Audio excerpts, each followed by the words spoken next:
This episode of the MJCast is brought to you by Audible, the internet's leading provider of audiobooks. With over 400,000 downloadable titles ranging from bestsellers to celebrity memoirs, news, fiction, and self-development, head on over to audibletrial.com/themjcast and sign up for a 1-month free trial and to get your free audiobook. Show Audible and the MJCast some love. That's audibletrial.com/themjcast. The following is a presentation from the MJCast, the internet's premier podcast on all things Michael Jackson.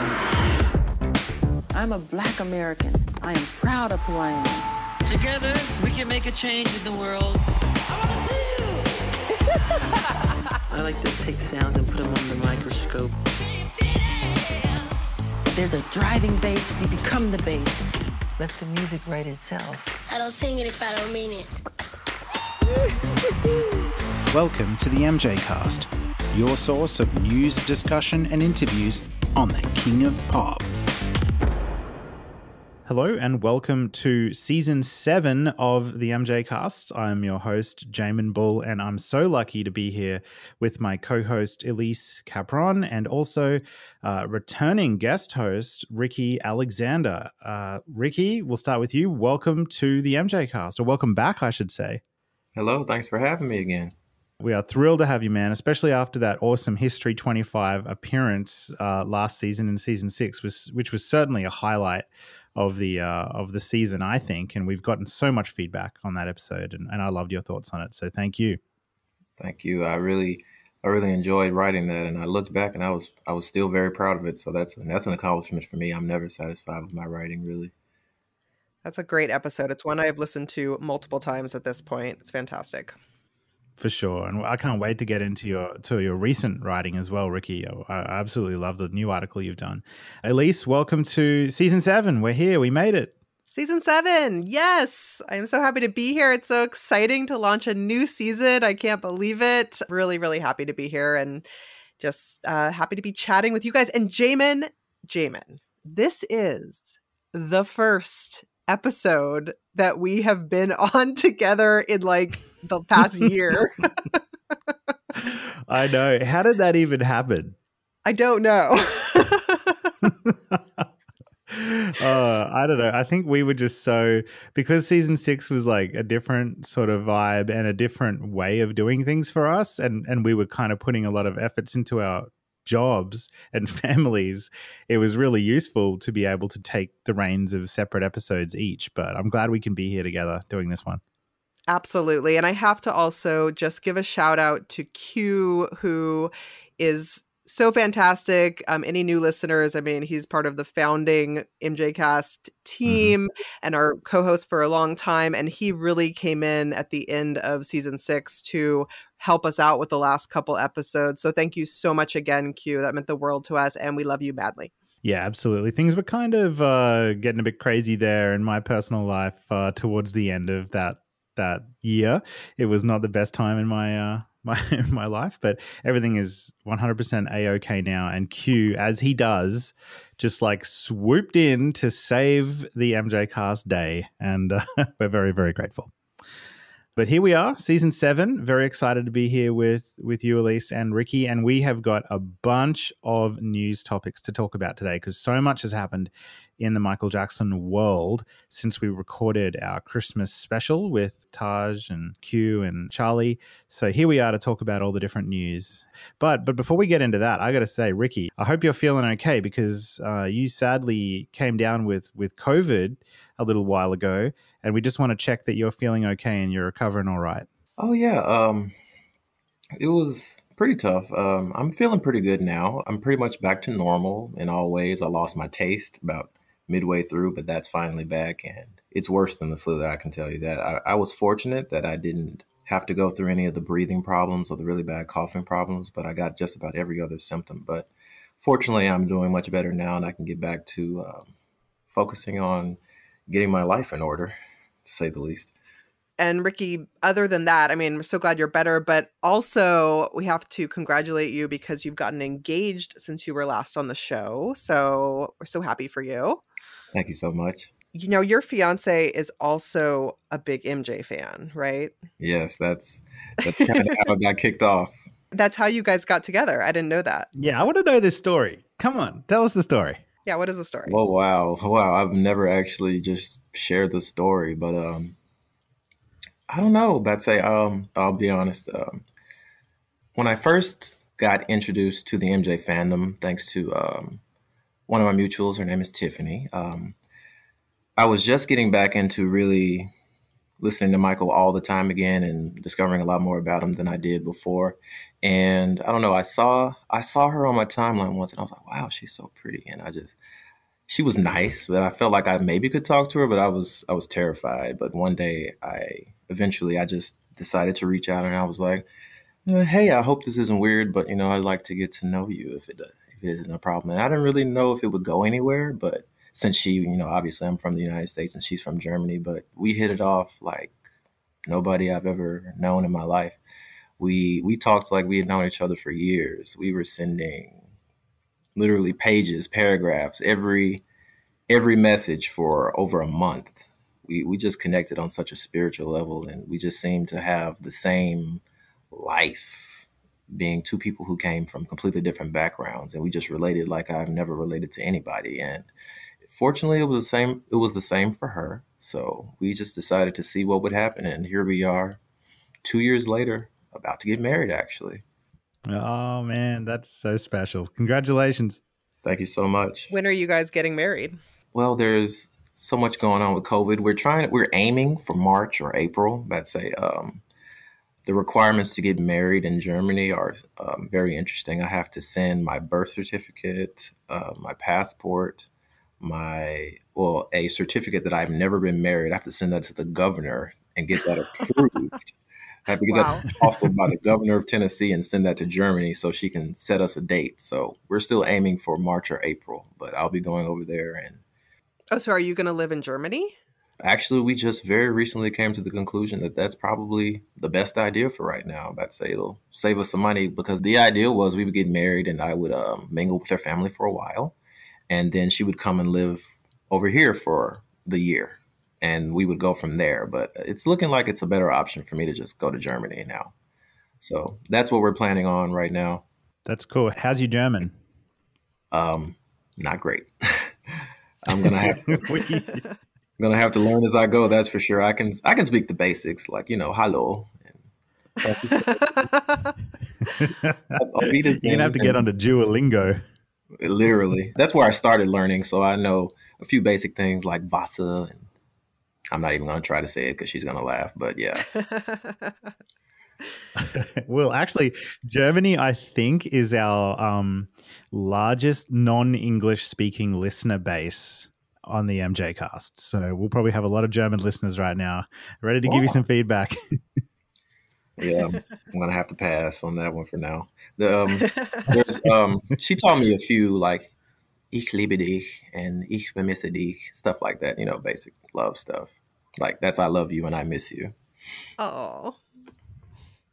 I just love how you guys met. That is the most 2021 thing I've heard somebody say yet. Instead of meeting someone across the floor of a bar, it was meeting someone on their timeline.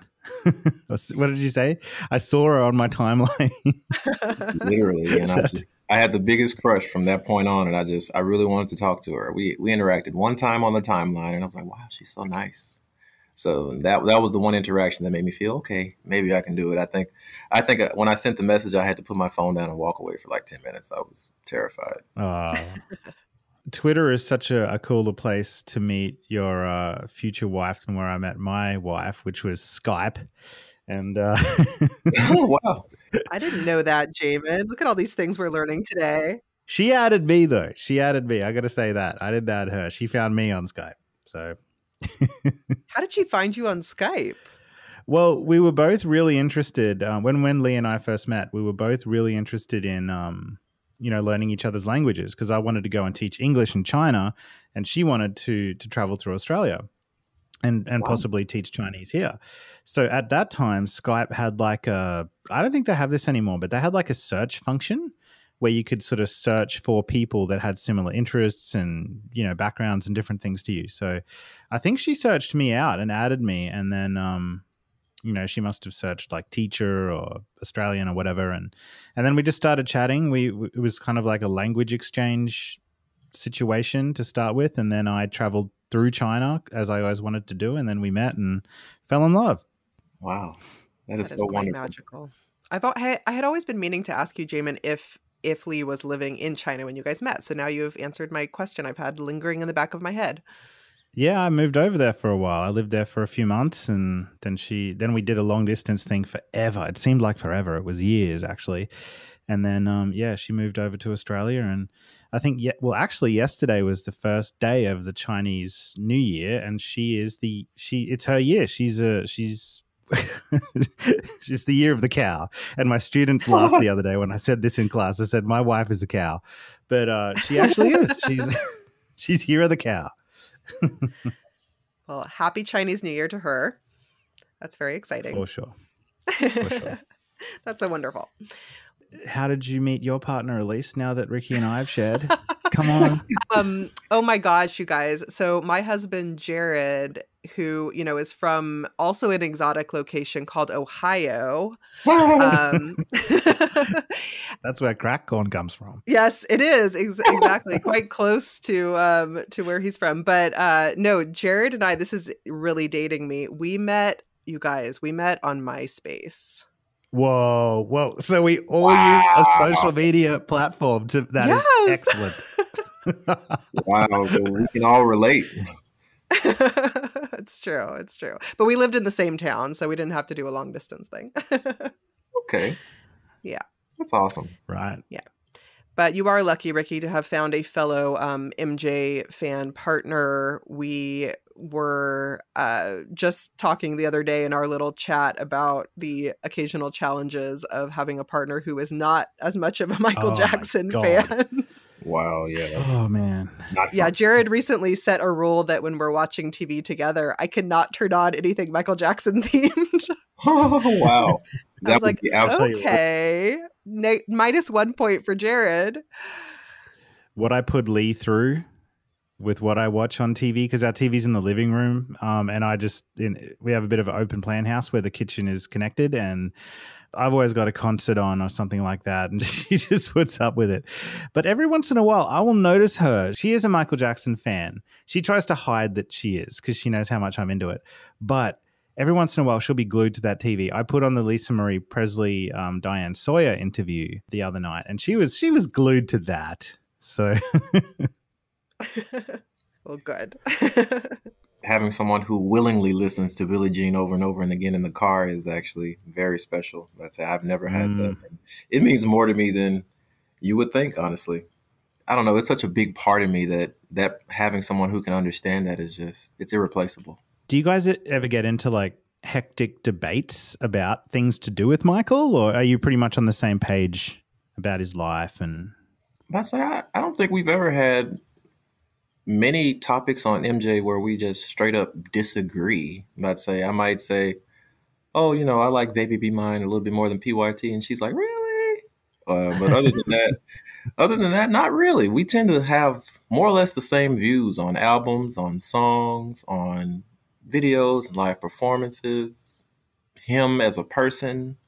I mean, his choices, you know, what he went through. I mean, we tend to just view him the same. I don't know. It's so hard to explain. It's almost like we're the same person with almost every topic, even beyond Michael Jackson.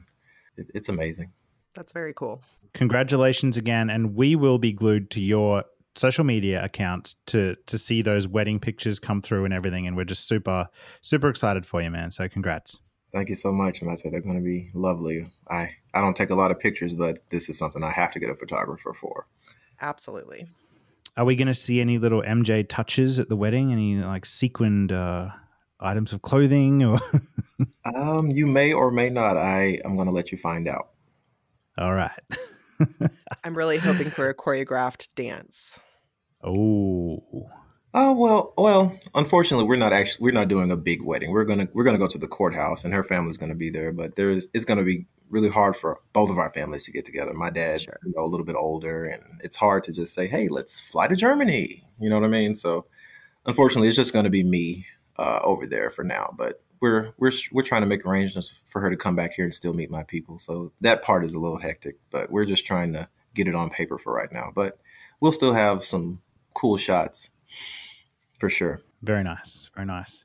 Well, Elise, we talked earlier about social media apps and the joy that they've brought us in our lives.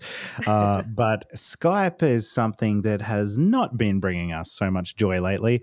So just a heads up for our listeners, we are trialing a totally new way for us of recording episodes. We're using a web app called Zencastr. We were originally tipped off to it by the Janet ladies because I think the Janet Jackson podcast ladies, Courtney and Cam, used this app. They told us about it. So we're giving it a shot now. And so far it's working really good. But if we sound a little different or whatever in this episode, please be forgiving of us. We're still trialing this new way for us.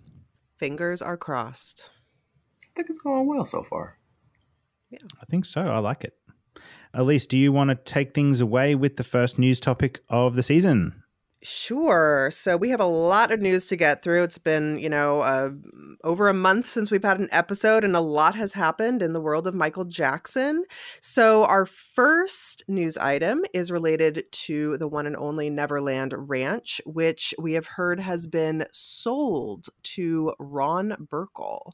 The news item on this is that it has sold for $22 million to billionaire Ron Berkel. Berkel has had a lot of connections with the family, which we can talk about in a moment. And just to give you listeners a sense, I'm sure you are all aware of this, but of course, Neverland has been on sale for several years. It was first listed at $100 million in 2015 and was listed for $31 million last year, and of course has sold for quite a bit less.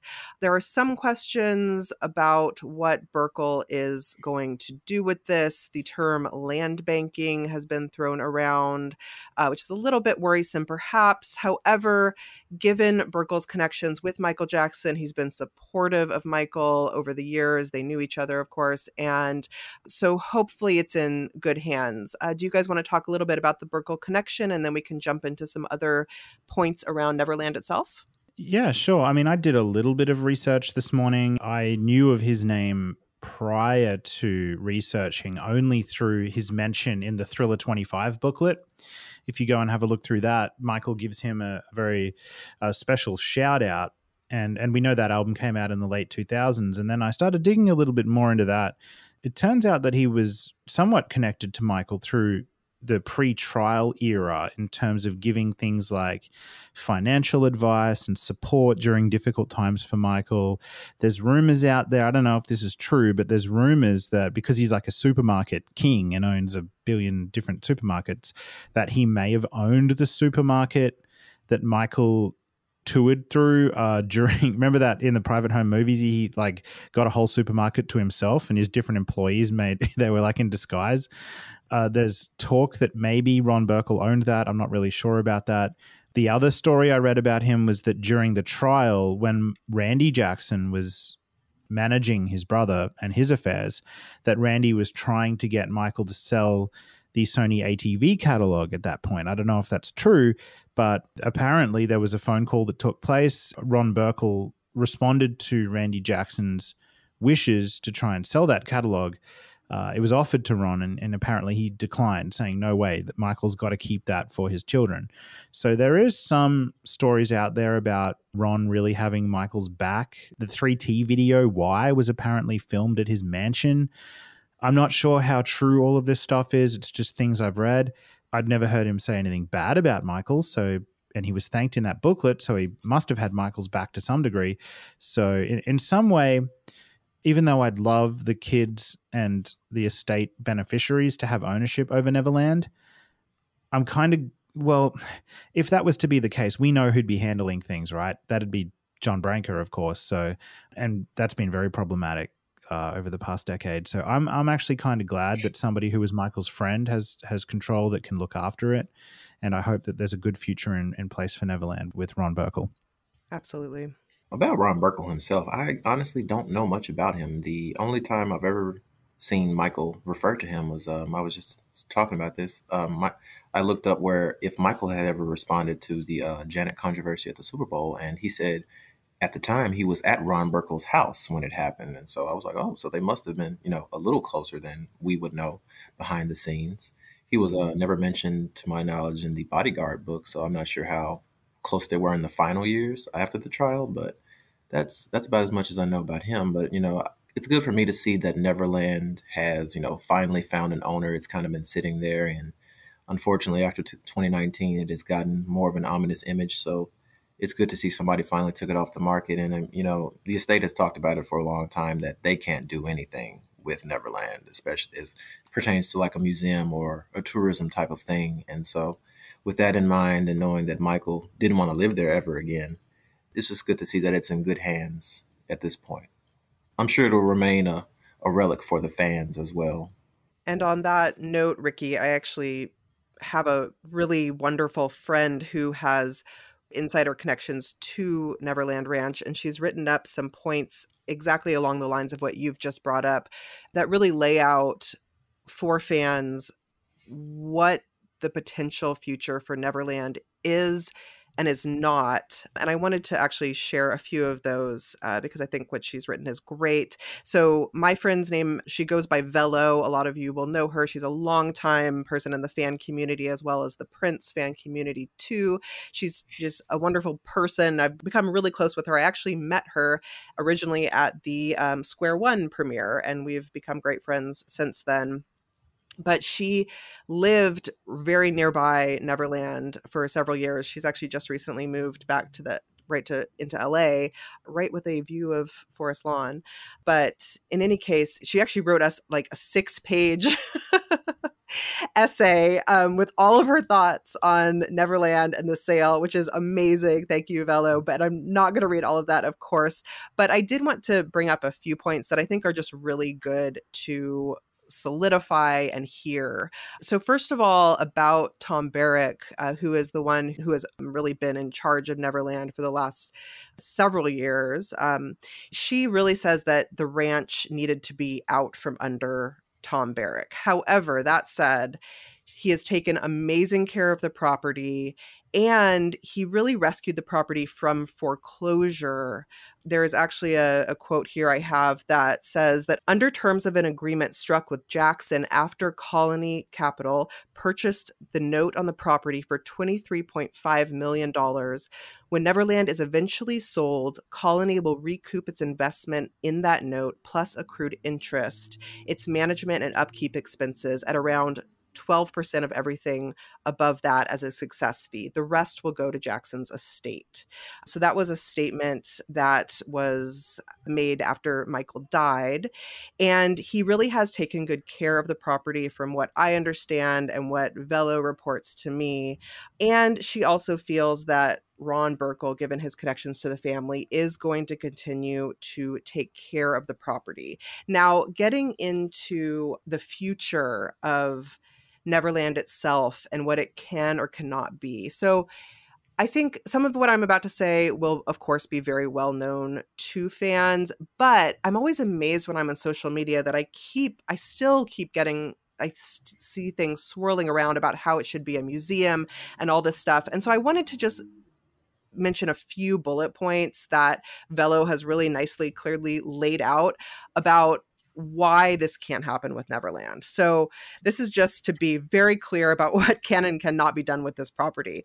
So number one, Neverland is zoned as an agricultural property, and that property cannot be divided. Now, the question I have is what that means for Berkel and this whole land banking quote that I see. Do you guys know what land banking means? I don't entirely know that, to be honest.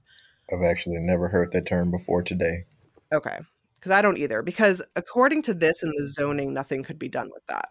I don't know if that means subdividing the property into smaller properties. I think it possibly could even mean just investing in the property while it accrues value, and then just selling it later. I'm not really sure either. I'm just guessing, but yeah, what you're saying is really interesting. How there's certain laws and zoning requirements that are stopping Neverland from becoming what some fans want it to be. Right. And that also goes into the fact that there is no infrastructure to support additional tourism elements. That would mean like sewer, roads, all this stuff. That just can't happen. So the property is not going to be divided, number one. The Santa Barbara County Zoning Department, apparently, according to Velo, is impossible to work with. So fighting them simply doesn't work. Also, there is the financial liability aspect, not even the upkeep of the property itself, but the liability of having a lot of people on the property. That if somebody gets hurt, et cetera, that's a real issue right there. So that's something to consider. Also, all the rides and animals are gone, as we know, and bringing all of that back really would be financially impractical. And there's also the idea that Neverland was never meant to make money. Michael, of course, invited everybody there and did not charge them and had candy and had all these wonderful things. And it wasn't about making money. And so I think the idea even that it would be a money-making venture as some sort of attraction kind of goes against Michael's ideals. Velo also makes the really important point that not everybody who goes out there is a fan. And if perhaps is the opposite of that, and if it were turned into an attraction, it might attract a lot more of that negative type of person. What Velo does point out so wonderfully, I think, is that what Neverland does have to offer is that it is a beautiful, beautiful piece of nature. There are hiking trails around the areas. It's a beautiful, beautiful piece of land. And just going out there and frankly, being even near it, even stopping by the front gates is a magical experience. I've been there several times myself, and perhaps keeping it even just as those front gates, keeping a bit of magic to it, hopefully with someone who cares about that property and can take care of it, even if, the attractions are never back, that sort of thing, might just keep, I think, something special about that land. It's a nice place to drive through and think of Michael and kind of keep the spirit of what it was. But anyway, so I don't know, have you guys, well, of course, Jamon, you have not, but Rickey, have you been to Neverland? No, unfortunately. It was and is still on my bucket list. Actually, the last time I went to Los Angeles was the year after Michael passed away, unfortunately. And I did go to Forest Lawn, and I did go and take a picture in front of the house that he passed away in. And that's unfortunately as close as I ever got. Mm-hmm. Yeah. Well, there is this idea swirling around that Havenhurst would be a good spot for a museum, which seems to make so much more logistical sense. So maybe that is something that can happen in the future.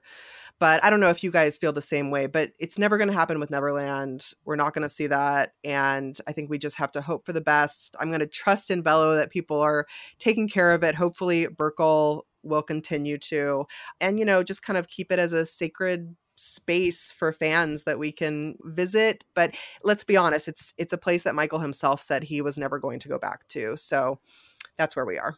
Right. Yeah, I think they're all really great points, Elise. And I absolutely love that little essay that Velo sent through. And I hope that she turns it into some kind of blog article or something at some point, because it's really, really got a lot of information in there. 2 bits of information that struck me as really interesting is, number one, the candy counter in the theater is still stocked and kept up to date with new candy even today, apparently. I found that interesting. And Michael's dance studio, apparently Tom Barrack, he did invest in maintaining a lot of things around the property. Apparently he put the floor of the dance studio, there's a particular spot under a spotlight where the floor is really worn out in a circular pattern. Apparently because Michael used to do like a lot of spins in that particular spot, which is really fascinating. So he covered that whole section of timber flooring with plexiglass to protect it. And there's apparently a permanent video screen in there playing footage of Michael dancing in there, and the giving tree, the timber platform there, and the little bits of timber making a ladder up the giving tree. Apparently he replaced those because they were rotting away. So, I mean, it sounds like to some degree that property has been really kept nice, and it'd be good if that could continue. On the note of it becoming a museum, even if it was potentially able to be, which it's not, fans say they would like that, but that's one of those things that I think we wouldn't really know how we feel about it until it's actually really happening. Like, imagine there being a restaurant on the property where they're selling alcohol, and that's why it's so controversial when you look at Paisley Park and the Prince estate. There's a lot of Prince fans who are disgusted by what's gone on at Paisley Park. You can go there and visit, but they're selling alcohol on the property, and we know that Prince was a strict Jehovah's Witness, and it's not as easy as just saying they should turn it into a museum. I like your line of thinking, Elise, about what Michael would have wanted, and I'm not sure he would have wanted that for Neverland. I guess we'll never know. And I should add also that there also, I see swirling around that fans could buy the property, but you guys, we can't. Namely because, as Velo points out, property taxes were over $355,000 in 2019. A GoFundMe's not going to cover it. Yeah. I mean, the thing is, once we GoFundMe it, I mean, what are we going to do with it? Who? We have a big sleepover. Put some cows on there. Yeah. All right. Okay. Well, on to our next news story. Brad Sundberg, who interestingly was very instrumental in getting Neverland to be what it was, at least in terms of the audio systems all around that property. He has launched a new podcast. The Michael Jackson podcast space has expanded again, and there is a new Michael Jackson. Well, it's not, I wouldn't call it a Michael Jackson podcast, actually. It's called In the Studio, and there are 4 out of the 6 episodes that have come out on that are to do with Michael Jackson. But the podcast is all about studio experiences and stories and what it's like to be in studio sessions when artists are recording, all from the point of view of Brad Sundberg, who is a studio engineer. And there's episodes, the non-Michael Jackson episodes on there include ones about, Mariah Carey and different artists, but the Michael Jackson ones are actually really interesting. There's one on Neverland. There's one on the Christmas song that was recorded during the History era that never came out. And the latest one's all about studio etiquette and how to really use and enjoy a studio to a professional level if you're looking at doing that, but through the lens of what it was like to be in studio sessions with famous artists, including Michael Jackson. And guys, I'm sure you'd agree with me that Brad is an incredible storyteller, and I really enjoyed the last 20 minutes of that studio etiquette episode where he tells a great story around recording Black or White and how that was different to, for example, Bill Bottrell's sessions with Black or White being different to Bruce Swedeen's with Jam, and really, really fascinating stuff. So I do implore everyone listening to go out and subscribe to In the Studio, the podcast, because Brad is doing a great job there. Yeah, I think his podcast episodes also agree are excellent, and they give a great little taste of what his live events are like as well. This wonderful storytelling, kind of organic, really engaging chat with the guests he has on. It's a great little taste of those events if you have not been to one. I was supposed to go to the LA event in June, but of course that's been postponed till who knows when. So it's fantastic to have these little snippets as a replacement for that until we can do those events again. Rickey, have you heard any of Brad's episodes yet? Oh yeah, I checked out the creation of Neverland and the Christmas episode. I thought it was very interesting because one of the many things that I do want to do right now is actually go to one of his sessions and hopefully pick his brain and just get more of a feel of what it's like working with Michael Jackson and how he actually was on a daily basis. Those are the kind of things I try to find out now. But he's very great at putting you there and showing you exactly how things work and, transporting you. I've enjoyed everything I've listened to so far. I honestly want to listen to more than just what he has to say about Michael. I want to see, just how his career has gone. He's very interesting. It's also cool because I really wanted to hear what he had to say for the History 25 Roundtable as well, and he decided not to go through with that. But, so it's cool to get that inside view from him as well. But yeah, I have checked out a few of them. Yeah, I love the Christmas song episode too, because he actually has two of the people who were kids during that recording. And I think what's so special is that you have these people on who they weren't studio collaborators, like they didn't work with Michael Jackson later in their life, but they had these singular experiences. And even now, these many, many years later, they talk in detail about how working with Michael Jackson was unlike working with anyone else, how they remember his kindness and just what an incredible human being he was, and how it was a different type of recording session than they did for anything else. And these were people who as kids were doing studio sessions every day of the week around school. So I just love hearing that. You really get a sense of who he was as a human being, in addition to an artist. Of course, and it's uniquely Michael because, of course, in the middle of June in New York City, he decides to have the entire studio decked out in Christmas decorations, Christmas ornaments, and that type of thing. It's like, of course, Michael would want it to go, over and beyond to make it feel like a Christmas atmosphere, and it makes sense. Yeah. So anyway, we are cheering you on, Brad, if you're hearing this, and keep doing what you're doing. We love the content you're putting out, and it's so exciting that there are more and more podcasts about MJ right now. It's great. Especially from someone who was so closely working with him as well. Okay, so moving along to the next item, I want to get into some social media drama. Here we go. That Ricky's like rubbing his hands. Let's go. Yeah. We've had our little fair share of drama in the last few months, but it's all good. It's all good. We love discussion and welcome everybody to that. So we may have copped some heat on our stance regarding a couple of big figures within the MJ community, namely Razor Fist and John Ziegler. And these really came from you, Jamon. So do you want to take the reins and talk about the little sequence of events that happened here in the fan community? Yeah, sure. I would love to. Basically, it all started really in the final weeks and days of Trump's reign of terror in the US, and really just me listening to some tech podcasts, deep diving into the history of how Trump was able to have so much sway and influence because of his prominence on social media, and how people like, Mark Zuckerberg and Jack Dorsey allowed him to use the Facebook and Twitter platforms to spread misinformation, even though that was against their terms and conditions.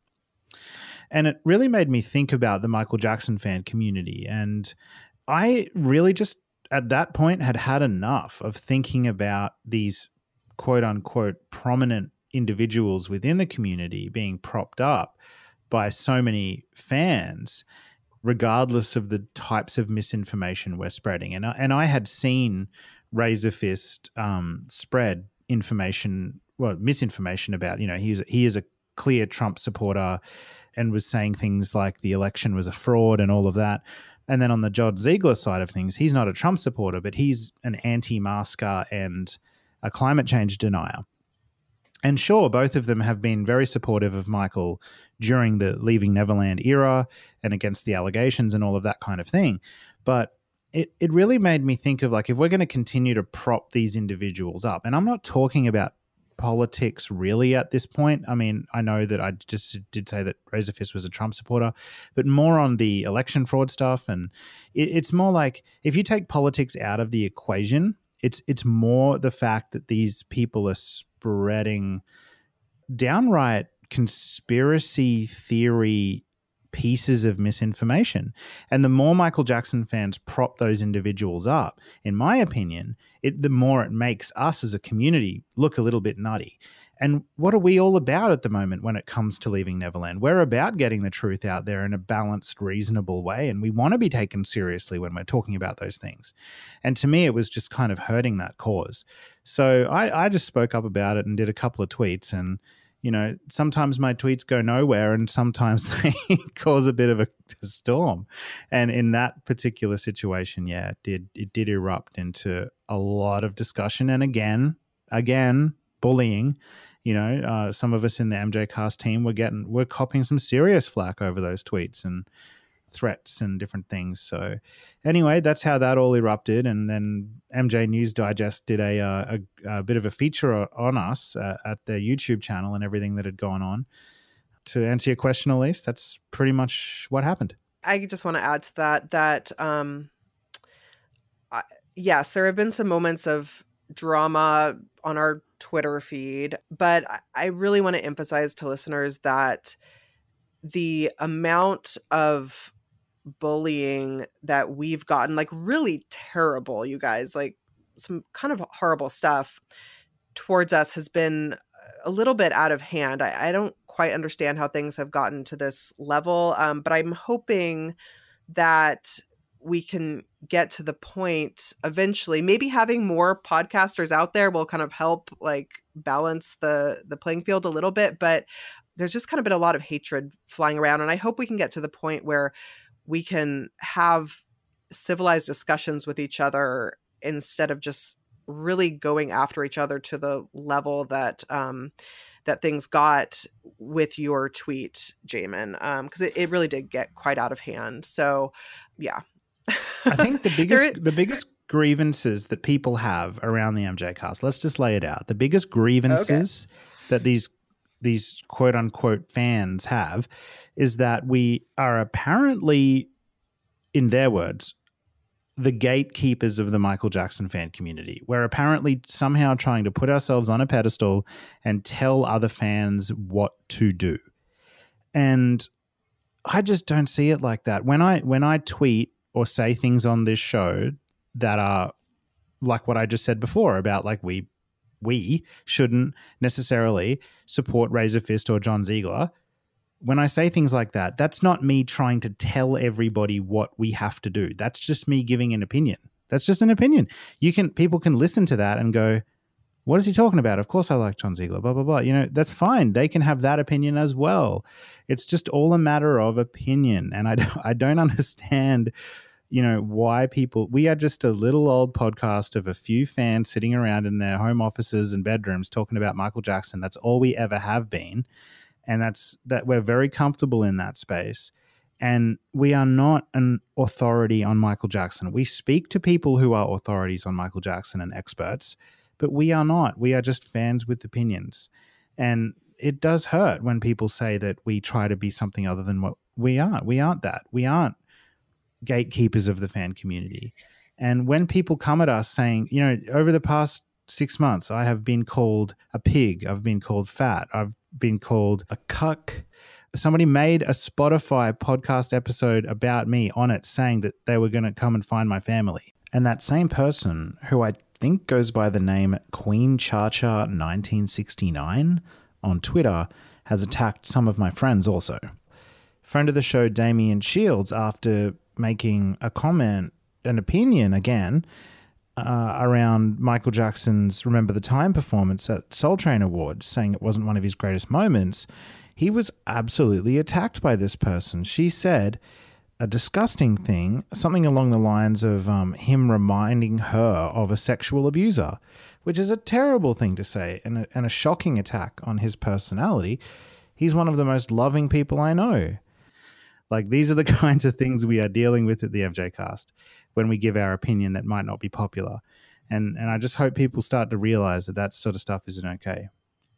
And to add to that, if we ever do react to something strongly and maybe in a way that you think is too strong a reaction, do keep in mind that sometimes it's coming from a place where we have been really bullied aggressively about something and are overly sensitive because of that.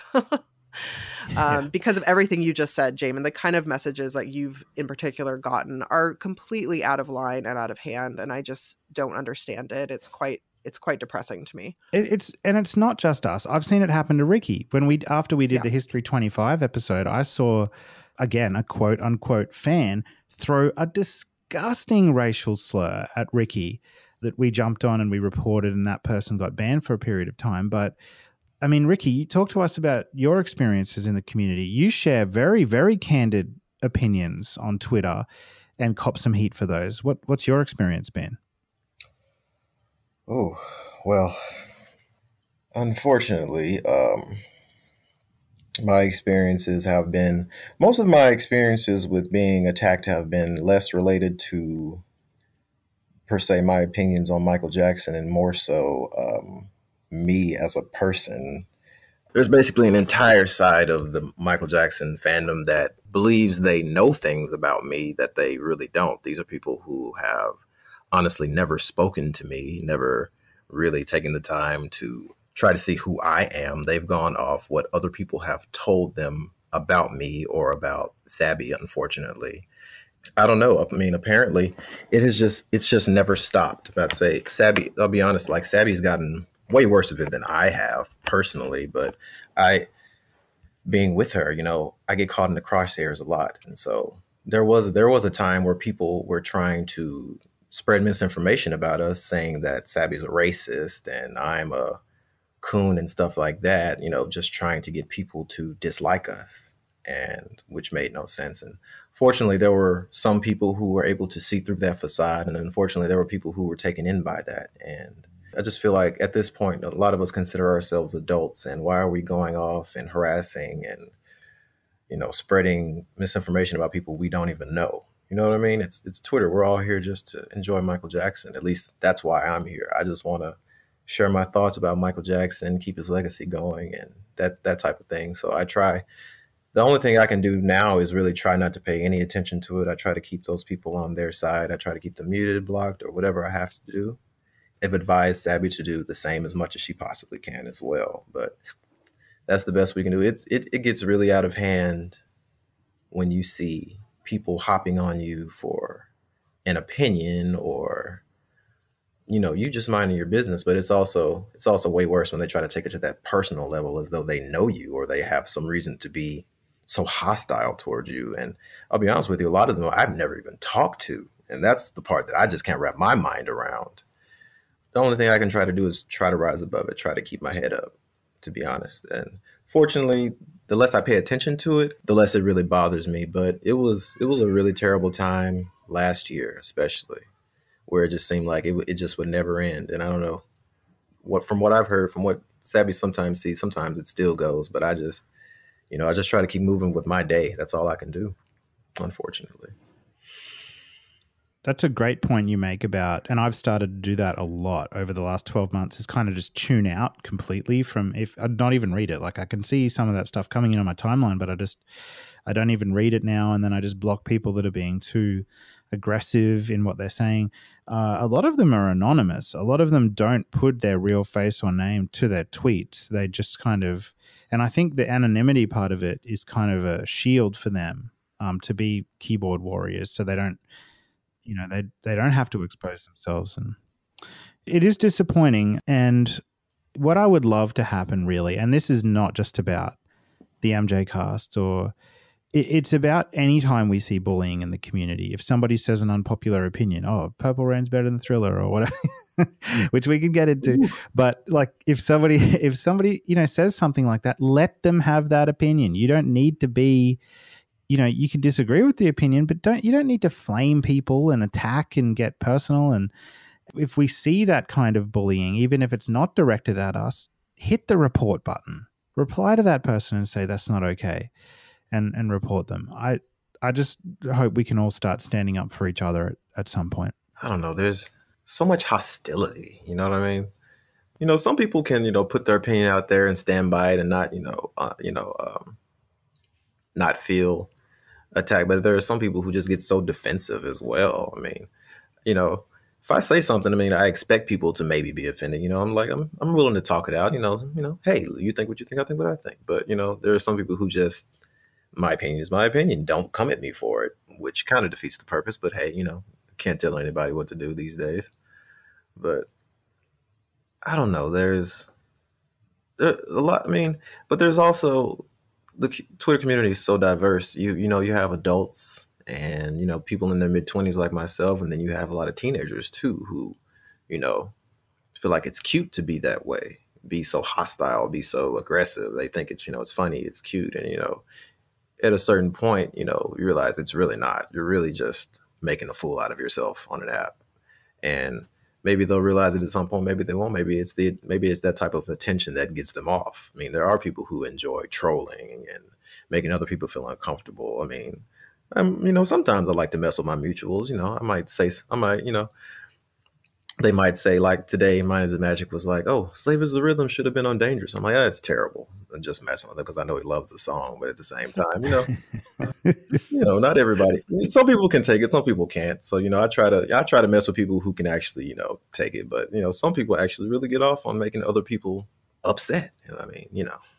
I don't get it. I like to share my thoughts. Yeah, and I think you make a really good point. I think people do really get off on it. There's and I'm going to name names here. There's an individual, Mickey D, who's a moderator at MJJF, MJJC, and their posts have been horrific. There's a thread over there about Love Never Felt So Good, and this is a moderator. This is one of the staff members of the forum, and they are absolutely dragging people like Damian Shields and myself and the MJCast on that thread, talking about us, saying things like that I think I'm God's gift to the Michael Jackson fan community, don't know what we're talking about, and that we are just completely anti-estate. And okay, I'll give her that one. We kind of are. But, that's very dismissive as well of all the other things we do. And this person, Mickey D, she doesn't just attack us on the forum that she's meant to be a professional moderator of, but she also goes over to places like Lipstick Alley and Twitter and does exactly the same thing. And it really bothers me. And it's just, why is that needed? How is that needed? I don't know. I guess that was their favorite song or something. Well, I think ultimately, the point is, like, we have to remember Twitter is a platform that is literally built for drama. Although, Jamon, what you bring up too in the forum, I've definitely seen some pretty terrible stuff going on there too. But especially from dramas this past year, I know we're working to make sure everybody feels heard. We're working on it. And I hope that everyone else in the community, we can also work on it. We're here for the same reason. We're here to celebrate MJ. And maybe this year ahead, we can all do a little bit better. Hopefully the political climate will help us not all be so on edge. I do think that contributed to a lot in 2020 and COVID, of course. Ooh, tell me about it. Yeah, that didn't help. I think every community around the place has gone through similar things. It's not specific to the Michael Jackson fan community. We see it all the time in lots of different fandoms. But really, it just goes back to, just being nice to other people and then calling out poor behavior if we see it. So I think we can have a better year ahead, like you said, Elise, for sure. Hopefully, yeah. On that note, actually, I would like to just make one comment about MJ News Digest and Tony, who runs that channel, his Exposed series. We didn't talk about that too much yet. So MJ News Digest has been the channel has been live, I don't know, for 6 months or something now. And he has just started this Exposed series. We have, I believe, previously already talked about, no, I guess we didn't. We haven't done an episode since then, about Loving Neverland Exposed. And now he's done an MJCast Exposed. So I will say about the MJ News Digest videos, they do tend to have really tabloidy headlines, just the fact that it's exposed in the title. And so I have some fan friends who come to me and say, why is he doing this, etc. But Tony is actually a great guy, and he really does seem invested in getting balanced stories. And so for the MJCast Exposed, he came to us. He took direct messages from anybody who wanted to comment on it, and he really seemed to weigh all the sides of some of the drama that had swirled around. And I think he came back with a video that, I was really happy with, and I felt like was really balanced and honest about everything. And so, yeah, I want to really honestly thank Tony a lot for the work he's doing. I think it's a really interesting little kind of view upon the fan community that it's a unique perspective. I think he's the only person doing that currently. And I appreciate it. Yeah, he did a great job. I'm really happy with what he did there. And I'm looking forward to new ones as well in the future, because he's offering a really great service to all of us as fans when we did our annual feedback survey. And thank you, by the way, to all of the people, the hundreds of people that responded to that survey. Really great information to help us course correct and improve the MJCast moving forward. But there was some comments that came through that where people actually wanted us to talk more about some of the drama that goes on in the social media space of the fan community. And although we do comment on that when it involves us, I think his channel is a really good place to go to for that. So if you haven't subscribed to Tony's channel yet, please jump on there and do that.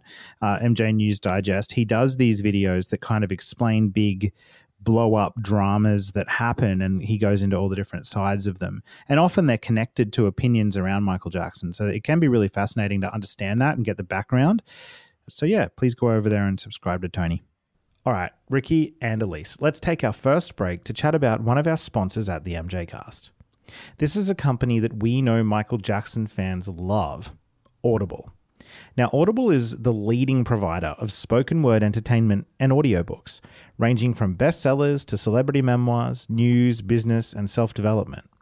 And every month, members of Audible get 1 credit to pick any title they want, plus 2 Audible originals from a monthly selection. Great deal. And also, how difficult is it these days to get news from a completely reliable source, especially when we're using social media? It's tough.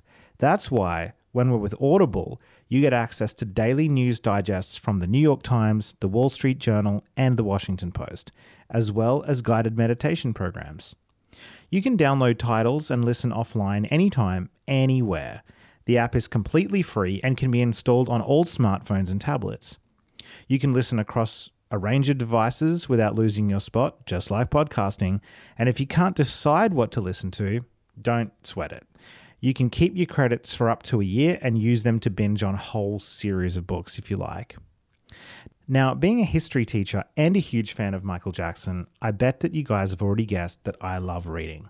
But the thing is, well, I'm a dad too. And time is of the absolute essence in my life. Audible allows me to read when I'm on the go, whether I'm commuting to work or back from work, or whether I'm out and about, gardening outside, mowing the lawn, anything like that. Or if I'm just trying to get to sleep late at night, I can read great books through listening on Audible. And right now I'm listening to an incredible book by Mary Beard. She's a wonderful historian, incredibly brilliant woman who's written a comprehensive book on the Roman Republic and Empire, like all of Roman history really, called SPQR. And it is fantastic. If you ever wanted to dive deep into ancient Roman history, you got to check out this book. It's really good. I know it's not a Michael Jackson book, but hey, surprise, sometimes I like reading things that aren't connected to Michael. Now, the thing I love about Audible is that it really helps you get your time back. Like I said, when you're commuting, when you're cooking, working out, anything like that, you can get your time back because you're doing 2 things at once. You're listening to a great book and whatever you're engaging with. It's fantastic.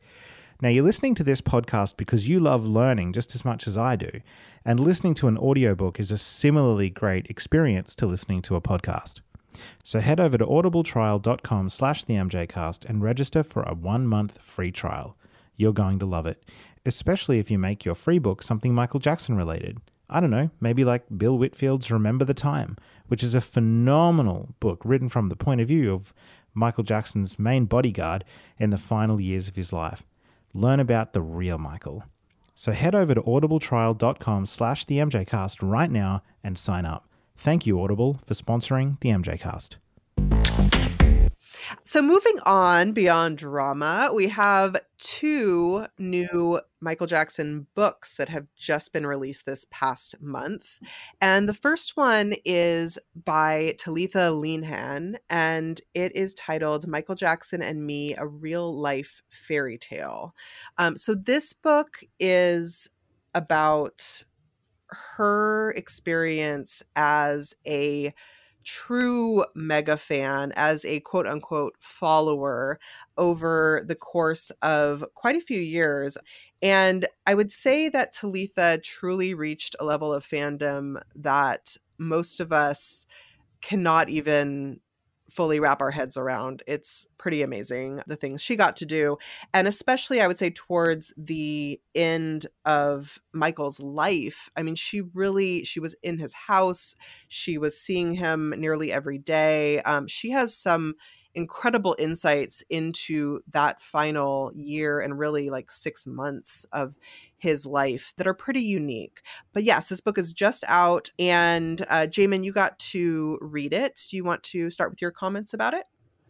Yeah, sure. I mean, I haven't read the entire book yet. I'm partway through it, and I have like jumped around to different parts that really have interested me in Michael's story. But yeah, I'm definitely going back and reading the whole thing start to finish.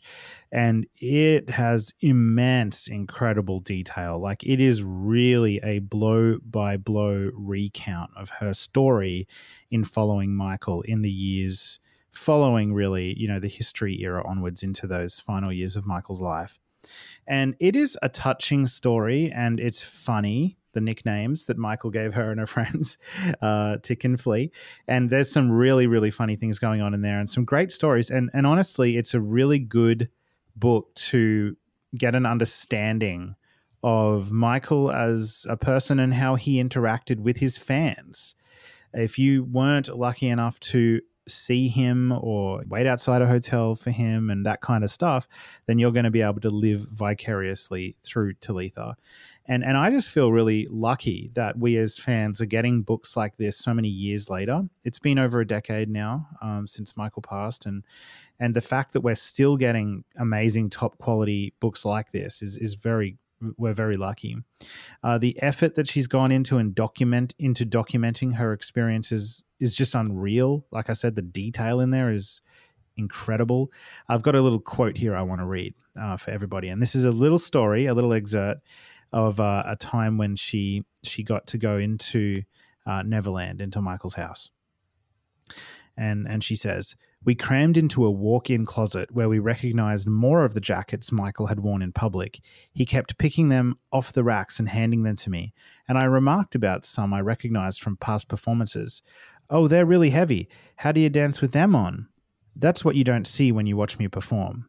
You have no idea how heavy they are, but when I'm dancing, I don't think about it. I melt into the music. If you see a dancer and you see her counting 1, 2, 3, she's not really dancing. When you dance, you become the music, you become the rhythm, you forget everything else." He showed us a leather jacket that his longtime makeup artist and friend Karen Fay had made for him. "She wanted to put everything I like on it," he said, pointing at its many badges and motifs. "But she was a little cheeky. Look," and he pointed at a badge of Karen herself. We giggled at that.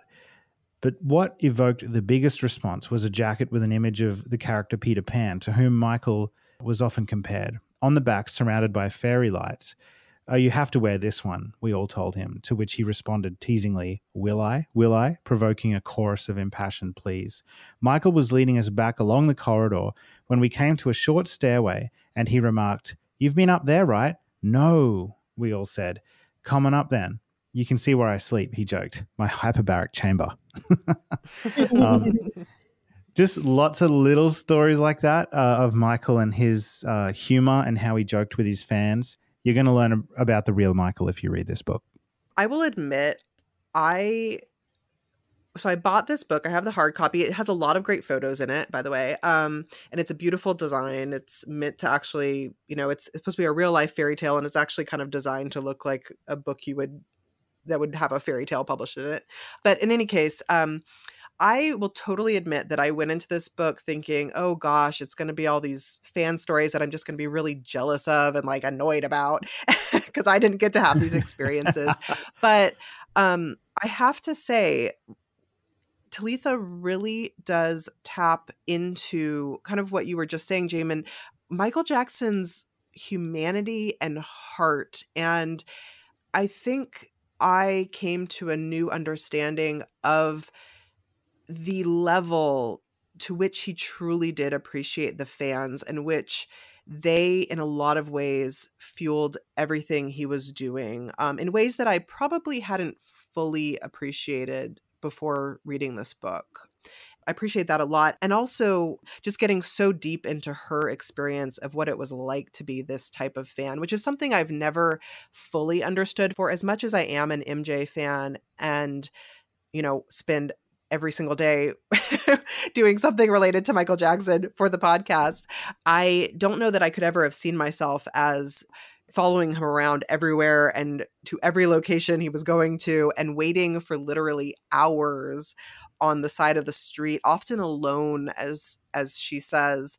And yet this book really does give me insight into how that became a reality for her and what that meant to her. And it's quite interesting, I think, to think about.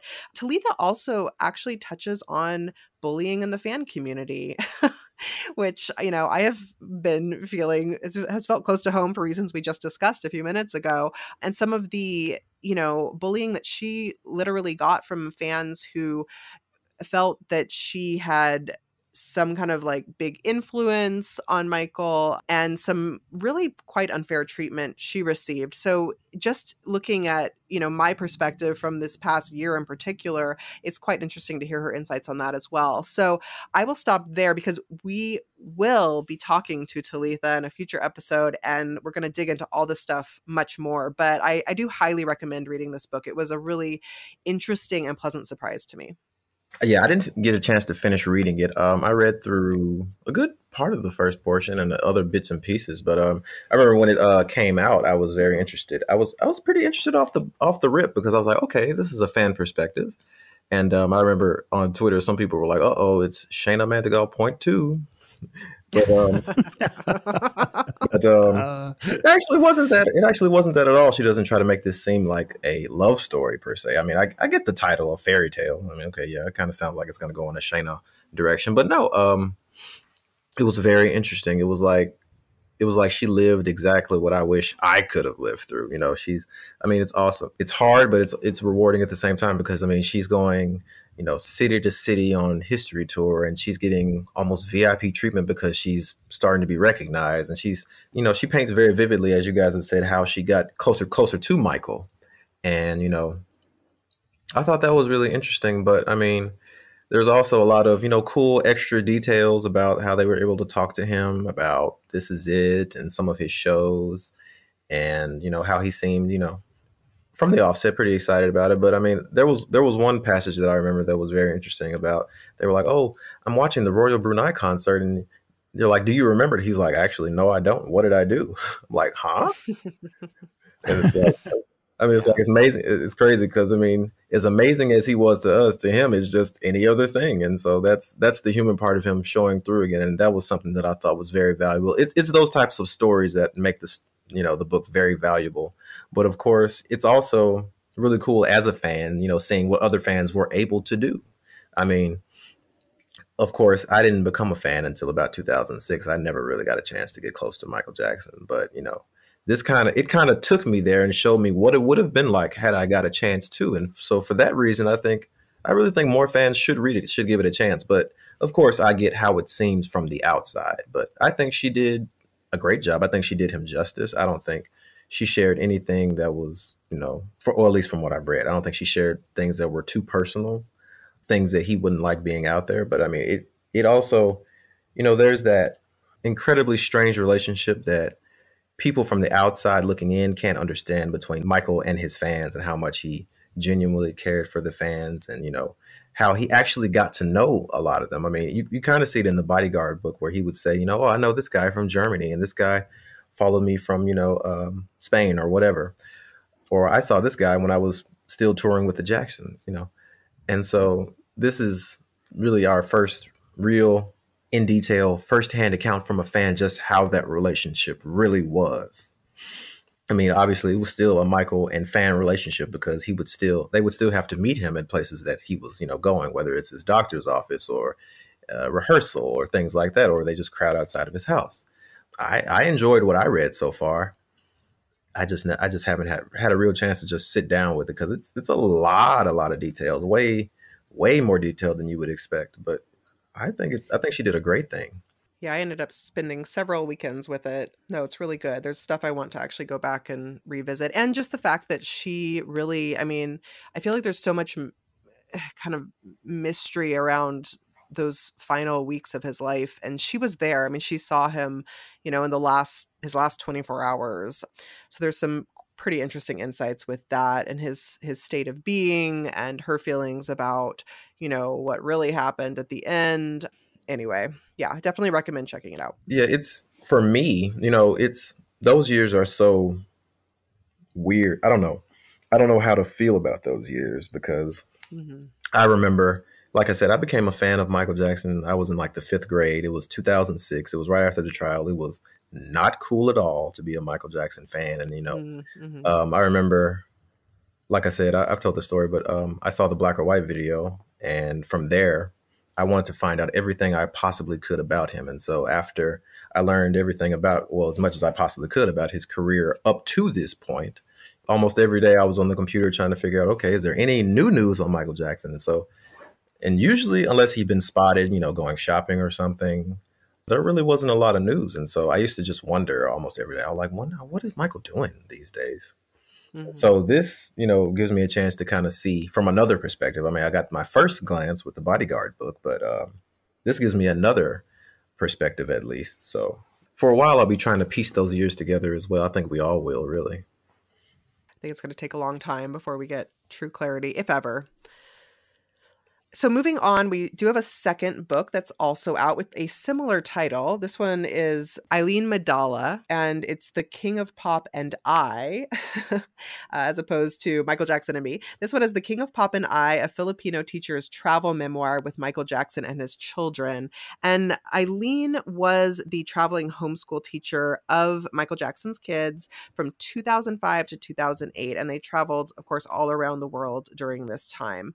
She lives in the Philippines these days, and this is her story of those years. Jamon and I both suck, and we have not read this yet, but I plan to. It's my next read, and I've been hearing really good things about it online as well. So I'm really curious about her insights. Rickey, did you get a chance to start this one yet? Unfortunately, no, I did not. Oh, we all failed. Yes, I'm so sorry. That's okay.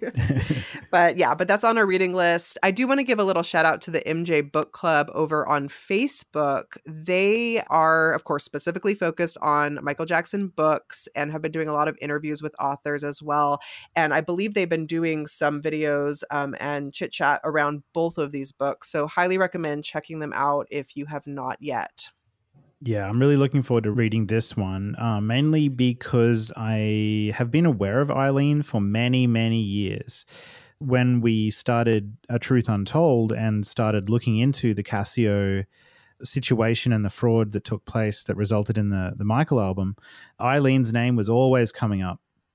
And we I've tried to reach out to her before, actually, I think many years ago, but she was the children's teacher during that whole period of time when Michael was a bit of a vagrant traveling all around the world. And I'm fairly sure she stayed. I mean, I haven't read the book and it's going to be in there. I can't wait to read this bit, but I'm pretty sure she stayed in a hotel or a house or something nearby the Cascio place.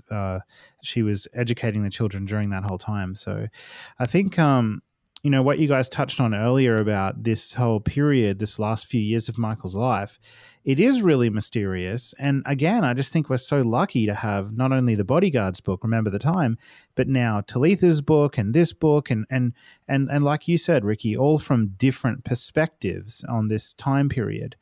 And people that knew Michael and fans, and everybody's doing a really good job trying to piece this time period together that we can learn about. And I'm still badgering Charlie. I think it'd be incredible if Charlie could write a book as well on this last few year period of Michael's life, taking into account all the testimony from the different court trials from Murray and AEG trials. But still a lot to learn. Sadly, it's just so marred in how inactive he was. And all the stories that came out, immediately after he passed away, that's all the era is generally, well, in a general sense, associated with. And of course, what could have been with This Is It. And but at the same time, it just seems like Michael's, at that point, it's like the trial and then This Is It. that everything in between, unless, you were me and you were extremely excited when Throw at 25 came out, it just seems like that's more or less what we have. Plus, of course, his first public appearances with the World Music Awards and the MTV Awards in Japan. I mean, we just don't have much from that. And so these insights are, helping us piece that together. I mean, it's so marred and, people saying, okay, this is when he was struggling with painkillers and things like that. And it seems like that's all that era is reduced to. I'm glad we're starting to really see the light. I mean, later is better than never, I'll say. Yeah, I remember being a fan during that time period, and I have a different perspective on it now than I did then. But at the time, I remember just being very frustrated. Like, oh, so many other fans who have been fans for 10 plus years have been able to experience, the history era, the dangerous era, and all these amazing things. And now I'm a fan, and I want that too. And why is Michael not doing anything? And what's with the wheelchairs and the Zorro masks and the Post-it notes? And what is going on?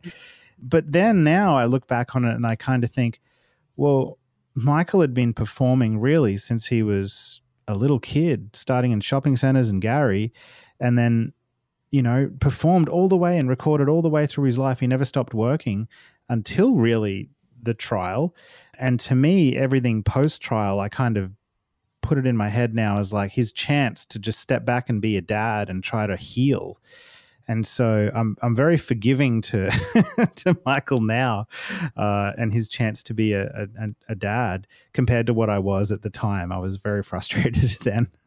I'm really glad you say that because, that's something people forget. There's so many people who believe Michael's career started at Off the Wall. No, he had been performing an entire decade before Off the Wall even came out. That was just the beginning of his breakthrough into the mainstream. And so, his celebrity, his commercial viability got so big that, he didn't have to put out an album every year, every other year, like he was doing with the Jacksons and the Jackson 5. He could really take time, put quality into his work. And, that's what resulted in, these albums that became the best-selling albums of all time, 5 of the best-selling albums of all time: Off the Wall, Thriller, Bad, Dangerous, and History. And of course, to a lesser extent, Invincible. But that's what allowed him to really excel, was having that time in that space. But at the same time, he was also so busy all the time. There's no way he could have gotten albums out at the frantic pace that he did before. It's important that people remember that this is a man who's been performing since he was 5 years old. He's in his late 40s now. He needs to have a chance to try to enjoy his life because, it doesn't end at the albums. There's the tours, the appearances, the music videos, the business meetings. Michael Jackson was a real commercial machine. It was never stopping. They were always trying to get him to do something. That was really his time. And that's the Bodyguard book really put that into perspective for me. Like, he was enjoying himself just being a father. He's like, this is my time now. I can still do some things every now and then, but, this is really my time to just enjoy my life. I've been living for, the medium forever now. Now it's time for Michael Jackson to just be Michael Jackson. And Lord knows he earned it. He earned it. Mm-hmm. Mm-hmm. Truly. I think about those pre-Motown years. Like, in a way, he never stopped working hard. And I don't mean to belittle how hard he worked after Motown, but during those years, he had a whole machine set up around him of people that were designing costumes for him and filming him and recording him, and studios and engineers and all of that. In the pre-Motown years, that was the Jackson family doing that all on their own. That was Catherine designing their costumes, sewing them, the sleepless nights of traveling on, to different venues and rehearsal after rehearsal and just non-stop talent shows. And that's the grind right there for me when they did it all themselves. They earned that spot at Motown. So you guys, I love this chat. Such good points and so many compelling ideas. So just so listeners know, we also will be doing something with Eileen down the road. So please stay tuned for that. And Rickey, I'd love if you could jump in and take the next topic here. Okay. Let's say The Weeknd, he released a video for his new song, Save Your Tears, recently. And Jamon and I actually were talking about it on Twitter. We were wondering, is it a direct reference to Michael Jackson, knowing that The Weeknd is heavily influenced by Michael Jackson? And for those of you who don't know The Weeknd, who aren't very familiar with his work, he is a rhythm and blues artist, now pop artist, who recently took the spotlight at the Super Bowl this year. He gave a very interesting performance. And he has hits such as The Hills, Can't Feel My Face, Earned It, and most recently, Blinding Lights, Heartless, and After Hours. His new video, Save Your Tears, he appears in what seems to be a very large church surrounded by people masked, and his face is very deformed, obviously very worked upon. Lots of plastic surgery apparent on his face, and this has been an evolving narrative. In one of his previous videos, he emerged in complete bandages, which you could see at the Super Bowl. All of his dancers had bandages, and after this video, he has now revealed a completely new face to the world. And so we were wondering, it seemed to be some type of comment on celebrity. And so knowing that Michael Jackson was such a heavy influence on him, in his own words, he even said that Dirty Diana was the song that made him feel like he could sing. And the Don't Stop Till You Get Enough is where he found his falsetto. We were wondering, is this a very direct reference to Michael Jackson, or is this just a general commentary on celebrity in the medium? And so you look at the video, he's performing, he's energetic, and his crowd seems to be dead. It's like they're not even acknowledging that he's there. They're just kind of there. They seem to be not really into it, but there's one person who seems to see him. He brings her on stage. She seems to see him, and he reveals to her a truer version of himself. He shows her his pain. He puts a gun to his head. He's like, hey, this is what I'm really going through. This isn't as glamorous as it looks. But he tends to put a lot of demonic, hellish visuals into his videos. If you go back to The Hills, it seems like he meets with the devil after a grisly car crash, at which the other characters in his videos seem to blame him. And so this takes it to another level. He seems to be performing in a church. But we wonder, how influenced by Michael was this? Jamie, do you have any thoughts? Well, when I watched it for the first time, I'm not going to lie, I mean, I've followed The Weeknd's career to varying extents, depending on the album coming out, fairly closely, more familiar with his really early EPs, kind of before everybody knew who he was. But when this song came out and this video, I immediately thought of Michael Jackson. And whether it was the sequined jacket or whatever, I think it was the surgery element that made me think, yeah, this is some kind of commentary on Michael. I think it was the combination of the sequin jacket, you know, him being a solo R&B performer, but then in the video, but then also the plastic surgery, or the overabundance of plastic surgery, I could say, because when you watch it, you really think, wow, this person has gone really far with what they're doing with their face. It really made me think about a parallel with Michael. And I felt really sorry for the person in that video, whether I doubt he's portraying himself, but the character in that video, I felt very, very sorry for, because the performers appearing really lonely, you know, like they're in this really lonely spot where they've overcompensated or whatever through plastic surgery, and their audience is really not acknowledging them at all, and they just kind of seem to be some kind of washed up version of what they used to be. And, you know, this might be a little bit of an unpopular opinion with some Michael Jackson fans, but I think, you know, at least the Michael fans I talk to would probably agree that Michael was not in at least, you know, in those last 10 years of his life, in the performances at 30th anniversary concert and the, you know, the dangerous performances that he did in 2002 and beyond that, he wasn't really, I'm not going to say he wasn't the same Michael, but he definitely, you know, he was dealing with a lot during those years, and his heart, I don't know whether, I don't think his heart was in it the same way that it was before. Even in the history era, people talk about health reasons being a lot of the reason why the history show isn't up to the same standard, I guess, as the previous shows.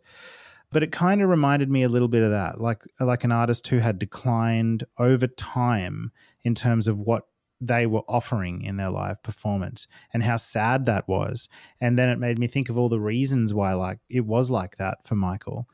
And yeah, then there's the plastic surgery. And I don't know, this is tough because there's fans all the time that put pictures on social media of like comparison images of Michael when he was like 10 and then like when he was like 50, side by side, and they happened to get it at exactly the right angle, which you can see similar features, and it's like, well, he didn't really change much at all.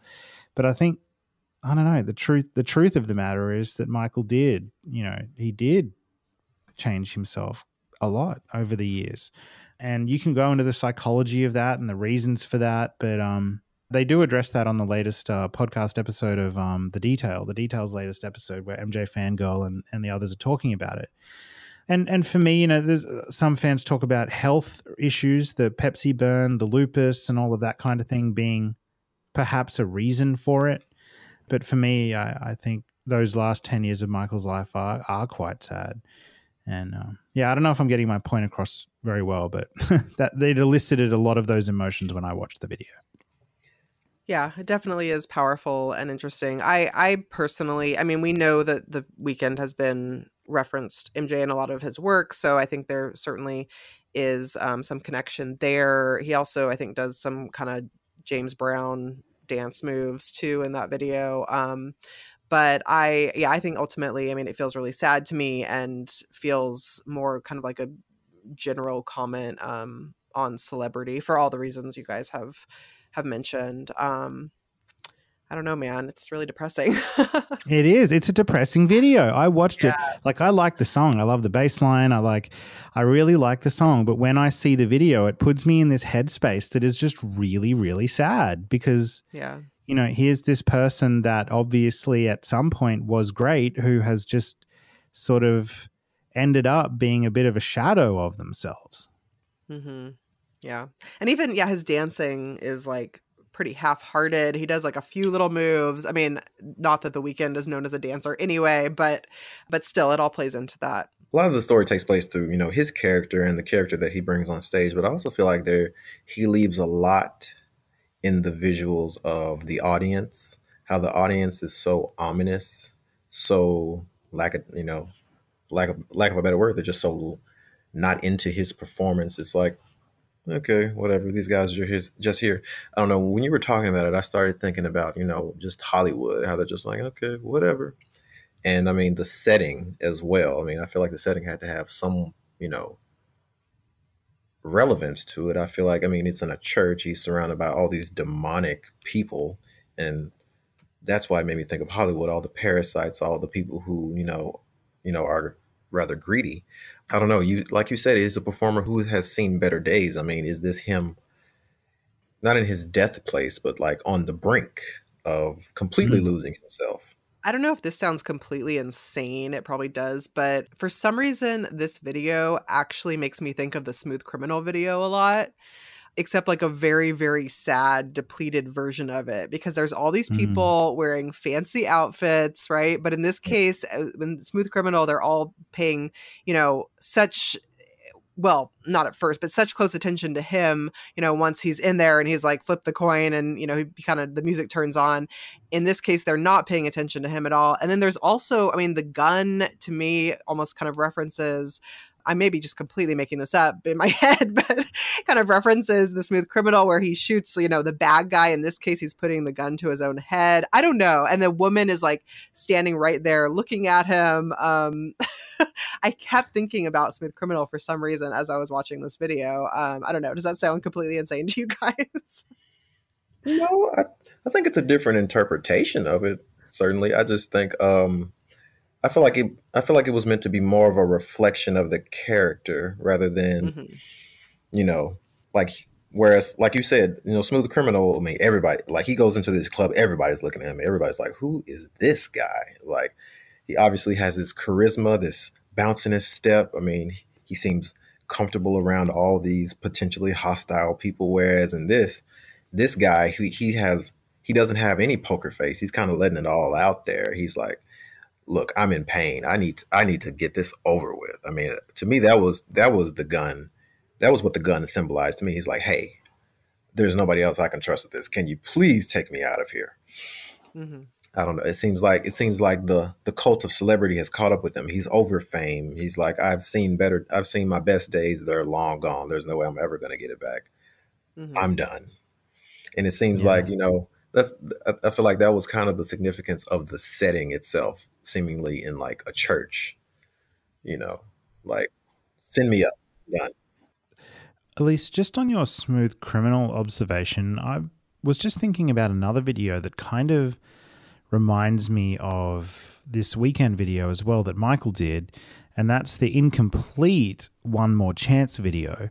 And it's a real shame that video wasn't quite completed, actually, because I think Michael was arrested soon after he started filming that, and I think they got the sort of the wide shots and everything done, and unfortunately on the second day of filming they were meant to do the close-up shots of Michael, but they weren't able to do that because of his arrest. So the reason it kind of reminds me of it is because both he and The Weeknd are performing in the video to an audience, but like we've already just said, with The Weeknd performing in a church to a crowd of people, and he's on stage and the crowd are watching him, but they seem completely disinterested, whereas it's kind of the opposite with Michael. It's the exact reverse. I mean, he's in pain and sad in the performance, just like The Weeknd is in One More Chance, but in Michael's case, the whole thing's flipped, it's reversed. Michael is where the audience should be. So there's tables and chairs and a stage in front of it, and Michael is kind of on these tables and chairs performing, while the entire crowd, the audience, are actually on the stage watching him. And I think that's a really interesting kind of flip. And unlike The Weeknd's video where the audience is being completely apathetic, in the Michael video, the whole crowd of people that are on stage, they're really into what Michael's doing, and they're kind of like watching him no matter where he is. He's still performing and entertainment for them. And of course, then there's the interesting comparison of the appearance of the artists.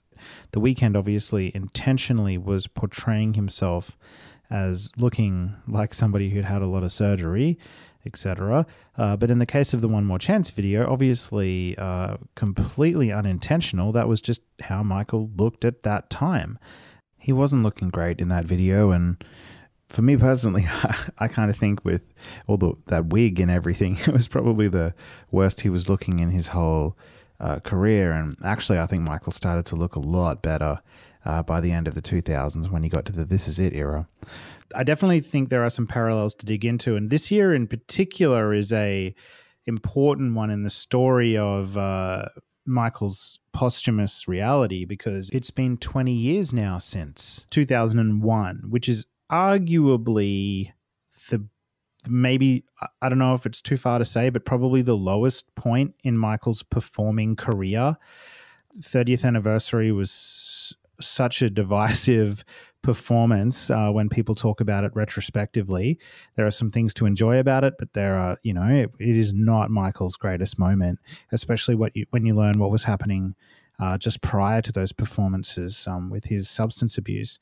And then the Invincible album, which again is probably the most divisive, critically panned album of his entire career, and it's the 20th anniversary of this era. So to me, this video, if we were to compare it to any era, for me, it's probably most comparable to late 2001. And Michael wasn't looking his best. He wasn't performing his best. He wasn't acting his best. So as we go throughout this year, and especially get to the second half of our season and do roundtables on Invincible and 30th anniversary, just be ready, because we are going to be talking about some of those lower points. And that doesn't mean that we're bashing on Michael or anything like that. We totally 100% recognize he's the greatest performer that ever lived and reached heights during, especially the 80s that no other performer has reached or probably will ever reach. But, at the end of his career, there are other there are things we have to talk about there too. So when we look at the whole Michael Jackson. So we will dig into that a little bit later in the year. Now, in terms of the video and the look, the glittery red jacket and that whole Weeknd persona, we saw that again recently at the Super Bowl. And I'd love to know, Rickey, what your thoughts were when you saw the Weeknd perform at the Super Bowl, especially when thinking back on Michael's own Super Bowl performance. Well, I have to say, I didn't enjoy it very much, honestly, but I don't know what I was expecting, to be sure. Like, it's the Super Bowl. They're going to hype it up. But I mean, I saw the Weeknd in Atlanta in 2015. I enjoyed the show because I enjoyed the music. I mean, but obviously as a performer, he's just kind of there. He's obviously not a dancer. He's not a showman. He tries to hype the crowd up, but I mean, other than that, you're not going to get a whole lot from him on a stage. And so for the Super Bowl, I was like, what is he going to do? I mean, I know he has the biggest song of the year, probably the biggest album of last year, but it's like, I mean, what are you going to bring to the Super Bowl? I mean, he had some really cool concepts. I mean, the choir I thought was really awesome. And the stage, how he connected it, to go around the field, I thought that was pretty cool. And there were some pretty obvious Michael references. But overall, I mean, I just feel like anybody could have done that. I mean, you know what I mean? Because it's the Super Bowl. I mean, of course, it's going to be a giant spectacle because it's the Super Bowl. But at the same time, what makes the Super Bowl halftime show, or what made it so special, is what, each performer brings to the table. And as a performer, he just doesn't bring a whole lot other than vocals. But I just felt like he was just staring into the camera the entire time and letting the show do the show for him. I can't remember how, but it was supposed to be tied into his, this narrative he's been building since he's been making videos for the After Hours era. But yeah, for the Super Bowl, well, I tell you what, for the weekend, that was a pretty good performance. For the Super Bowl, it really wasn't up to par, in my opinion. Yeah, this conversation is going to be continuing on Twitter, I can tell. When we look back at Michael's performance, though, and there's a lot of Michael Jackson fans I've seen saying things online like, oh, Michael Jackson was 1,000 times better than The Weeknd's, and The Weeknd's was not great compared to Michael's, and all of that. And then with Prince being held up as, the holy grail, really, of Super Bowl performances. I mean, I'm going to broach a topic here that, can often be quite controversial, but I mean, The Weeknd, we're saying he wasn't really that interesting to watch, but he's saying that whole thing live, start to finish. That was real artistry we were seeing there. He was singing live. When we look back at Michael's, I think the only live vocals there was when he was speaking before Heal the World in a voice that was like, I don't know how many octaves lower than his actual singing voice from the album version that came later. But I don't know. How do you stack that up against each other? I don't really stack that against each other. I've never really shared this. I say Michael really set the standard for the Super Bowl. Mm-hmm. Because he, what he brings to a stage, he's just explosive. He's going to give you energy, and he's a showman, even if he's not singing. And of course, he has that very natural dance talent to back him up. But at the same time, I mean, I don't really compare it to most Super Bowl performances, because when Michael Jackson did the Super Bowl, he didn't think about the Super Bowl performance the way the Super Bowl performance is considered now. He didn't think, oh, I have to put on an amazing show. This is a great opportunity for me, but do I really have to put that much into it? Well, I'm not saying he didn't take it serious. I'm not saying that he didn't try to prepare something special, but at the same time, he didn't think of it on the level that it is thought of now. But I don't really put The Weeknd's performance against Michael's, really, because to me, there's just no comparison, because they bring completely different things to the stage. The Super Bowl really starts to come into itself, really, probably in the 2000s, more or less. You got, Janet Jackson and JT. You got Prince, Beyonce. Well, that's later, but Prince, Beyonce, and, Bruno Mars, people like that who put on real spectacles. I don't know.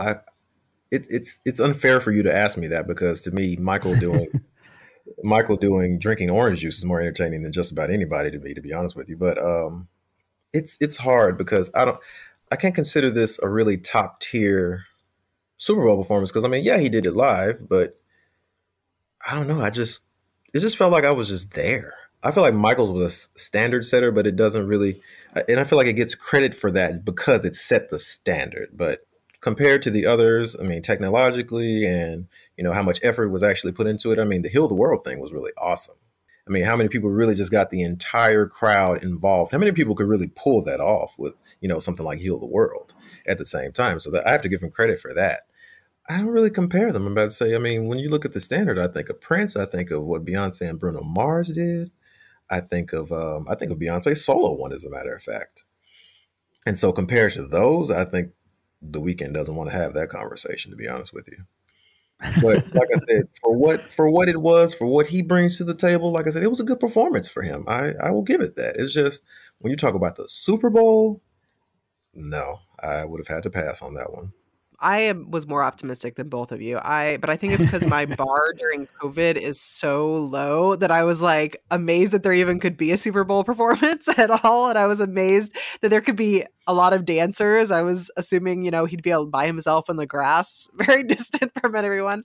But I don't know. But I was watching it with my mom and sister, and we were, and kind of, I guess, maybe comparing it to Michael Jackson a little bit. I mean, we were really impressed with just how great his voice sounded, and that kind of kept us engaged. But it certainly did, I think, lack the actual entertainer element. But I don't know. I enjoyed it. And that weird, room he was in that, everybody's using as a GIF now or whatever. Yeah, you're one of those people. You say GIF. You say, what do you say, GIF? GIF. Oh, me. I was gonna let her pass with that, but you called it. Yeah. Oh man, we're gonna have to have a meeting after the episode, I think. Rickey, how do you say it? Oh, I say GIF. You say GIF? Yeah, it's GIF. I'll send you a link to the whole debate controversy thing. It's a thing. It's always a thing, isn't it? Oh, that's funny. Yeah, so I'm kind of with Rickey on it. I watched it and was very underwhelmed. I mean, I was impressed by his live vocals, but it definitely was lacking the showman entertainment value that so many others have brought to the table before the weekend, including Michael and Prince. And it was a shame, really, because I do hold him in high regard as a songwriter and a singer. And yeah, it's funny. It's kind of like the reason I asked the comparison question is because it's kind of like the sort of polar opposites of each other, the Michael and the Weeknd performance. Like the Michael one is just pure dancing and showmanship, and obviously is mimed. But the Weeknd one is the exact opposite. It's like pure awesome live vocals, but like hardly any showmanship. So it's kind of like they're polar opposites of each other. Yeah, but I really like your point, Rickey, about how Michael may not have even really been – he obviously put a lot of stock into it being a big deal for him, but he didn't know it was going to turn into, this big yearly extravaganza where everyone's trying to top each other. Exactly. And I mean, that's why, one of the things – well, I'm not sure how true this is, but they said, he wanted to do another Super Bowl halftime show just to, beat his – original one. So I think that would have been cool. But, I do want to say what I did enjoy about it, other than the choir. I enjoyed the House of Balloons reference. I don't know if you caught that when he was walking onto the field. I thought that was really cool. And when Blinding Lights comes on and all the dancers just kind of like riot across the field, I thought that was a really cool moment. But yeah, I do have to give him credit for his live vocals. I will say I have this argument all the time when people try to compare The Weeknd to Michael Jackson. The Weeknd is in no way comparable to Michael Jackson as a vocalist. I think as a vocalist, he's good. He has a unique voice, but he's not that great. He's good, not that great. So like I said, I give him credit for being able to do the entire show live. And I think what he, brings to the table, he did great. He was at the top of his game in that regard.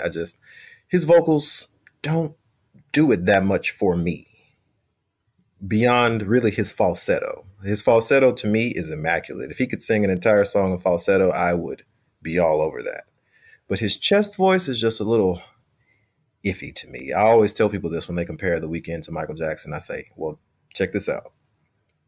Compare the last verse of both their versions of Dirty Diana. Put them side by side. Listen to them back to back and see if you still can compare The Weeknd to Michael Jackson. Right. That is my go-to. Yeah, there's no comparison. Yeah.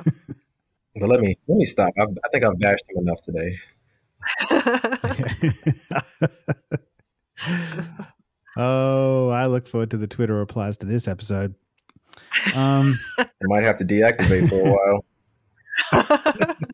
Well, you had a bit of a forced deactivation a few weeks ago. Yeah, that was insane. I still never found out what that was for. I think it was a Beyonce fan talking about Michael. Oh, he said something about Michael not comparing to Beyonce. And I said, I can't remember what I said. I just know I used Negro. And I got banned for 7 days for that. He said something about, man, I'm not about to do the Twitter back and forth with you. I'll beat your ass in real life. I'm like, bro, what? What? It's just a Twitter opinion. But yeah, I don't know. It was a weird situation. Yeah, and I was wondering, it's got me thinking about whether a person made that decision or like an algorithm or how that whole thing happens on Twitter.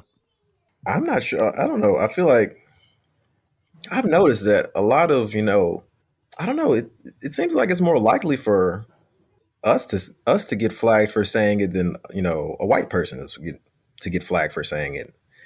I don't know. I've noticed that a lot of people get suspended for saying similar things to that, but there are people who say all types of homophobic or ableist or racist or, other types of terrible slurs, and they just seem to get away with it. I don't know. I don't know if it's like their first report or if it's their second and they're just, they have, credibility or, credit with Twitter, but I don't know. It seems to affect a lot of us in the MJ fan community, a lot of us Black MJ stands a lot more disproportionately, but I'm not trying to start a conspiracy about his Twitter against Black people. Well, no, I think it's an interesting point because I've seen a lot of really horrible things said, and then nothing happened to those people that say them, racial slurs included and ableist slurs and everything like you just said. But yeah, sexist stuff and you just see those people kind of skate by.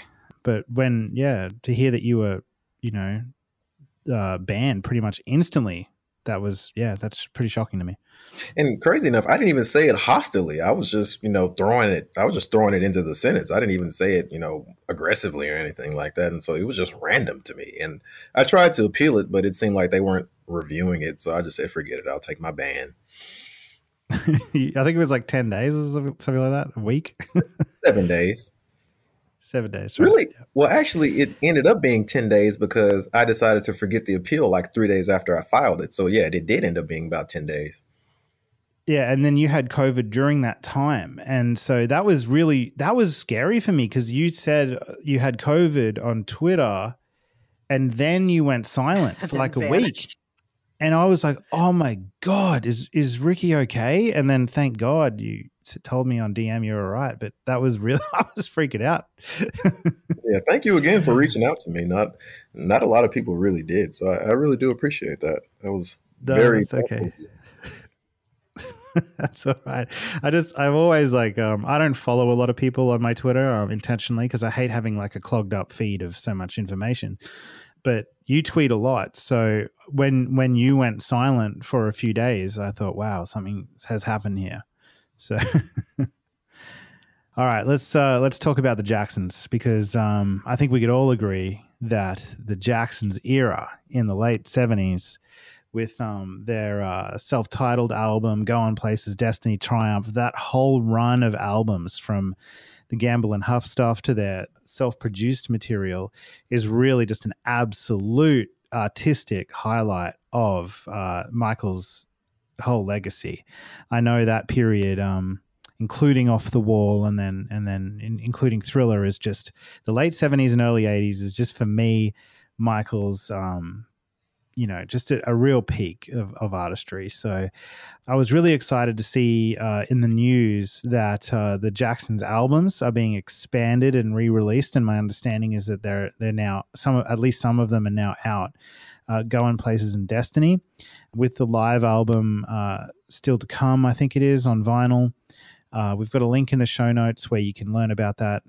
In Rolling Stone, they've got a piece on it, and then ordering information and everything on Amazon.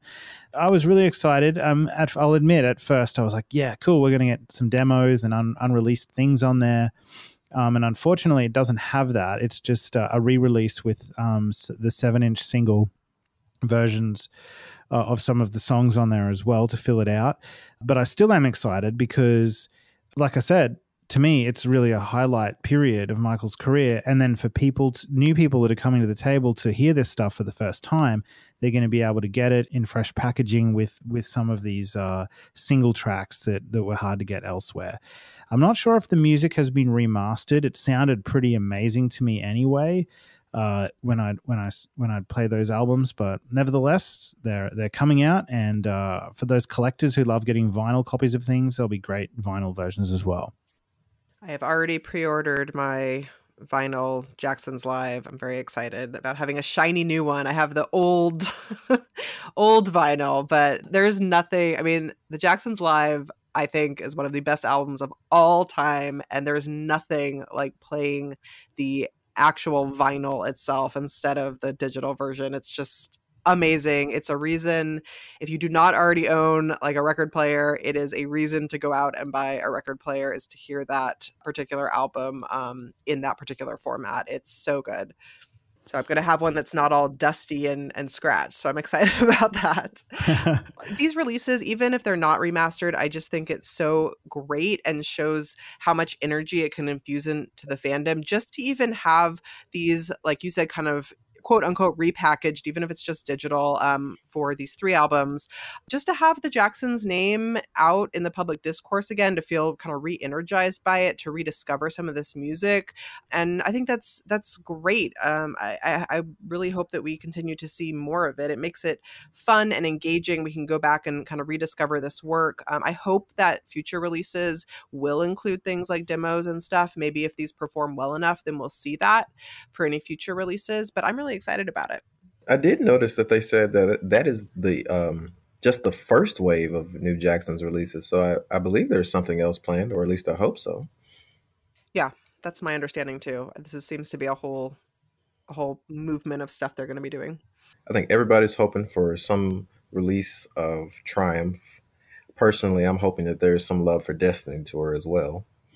Yeah, I'm right there with you. The second leg of the Destiny Tour, the whole Triumph Tour, the Victory Tour, that whole period is just so exciting because there's so much energy. If you watch the Motown to Off the Wall documentary by Spike Lee with that Triumph Tour footage, oh my God, Michael just had so much energy and a great band, really good band with horns, which I don't think Michael had on any other tour after that.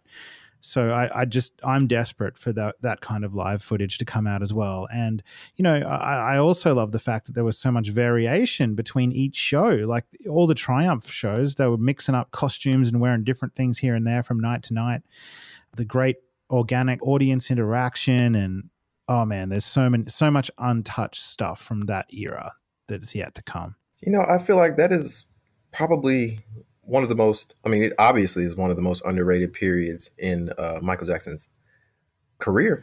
But, you know, we kind of look at the Bad Tour a lot as, you know, his peak. But, you know, he was a lot more free flowing in, you know, those Triumph, Destiny, Victory Tour years.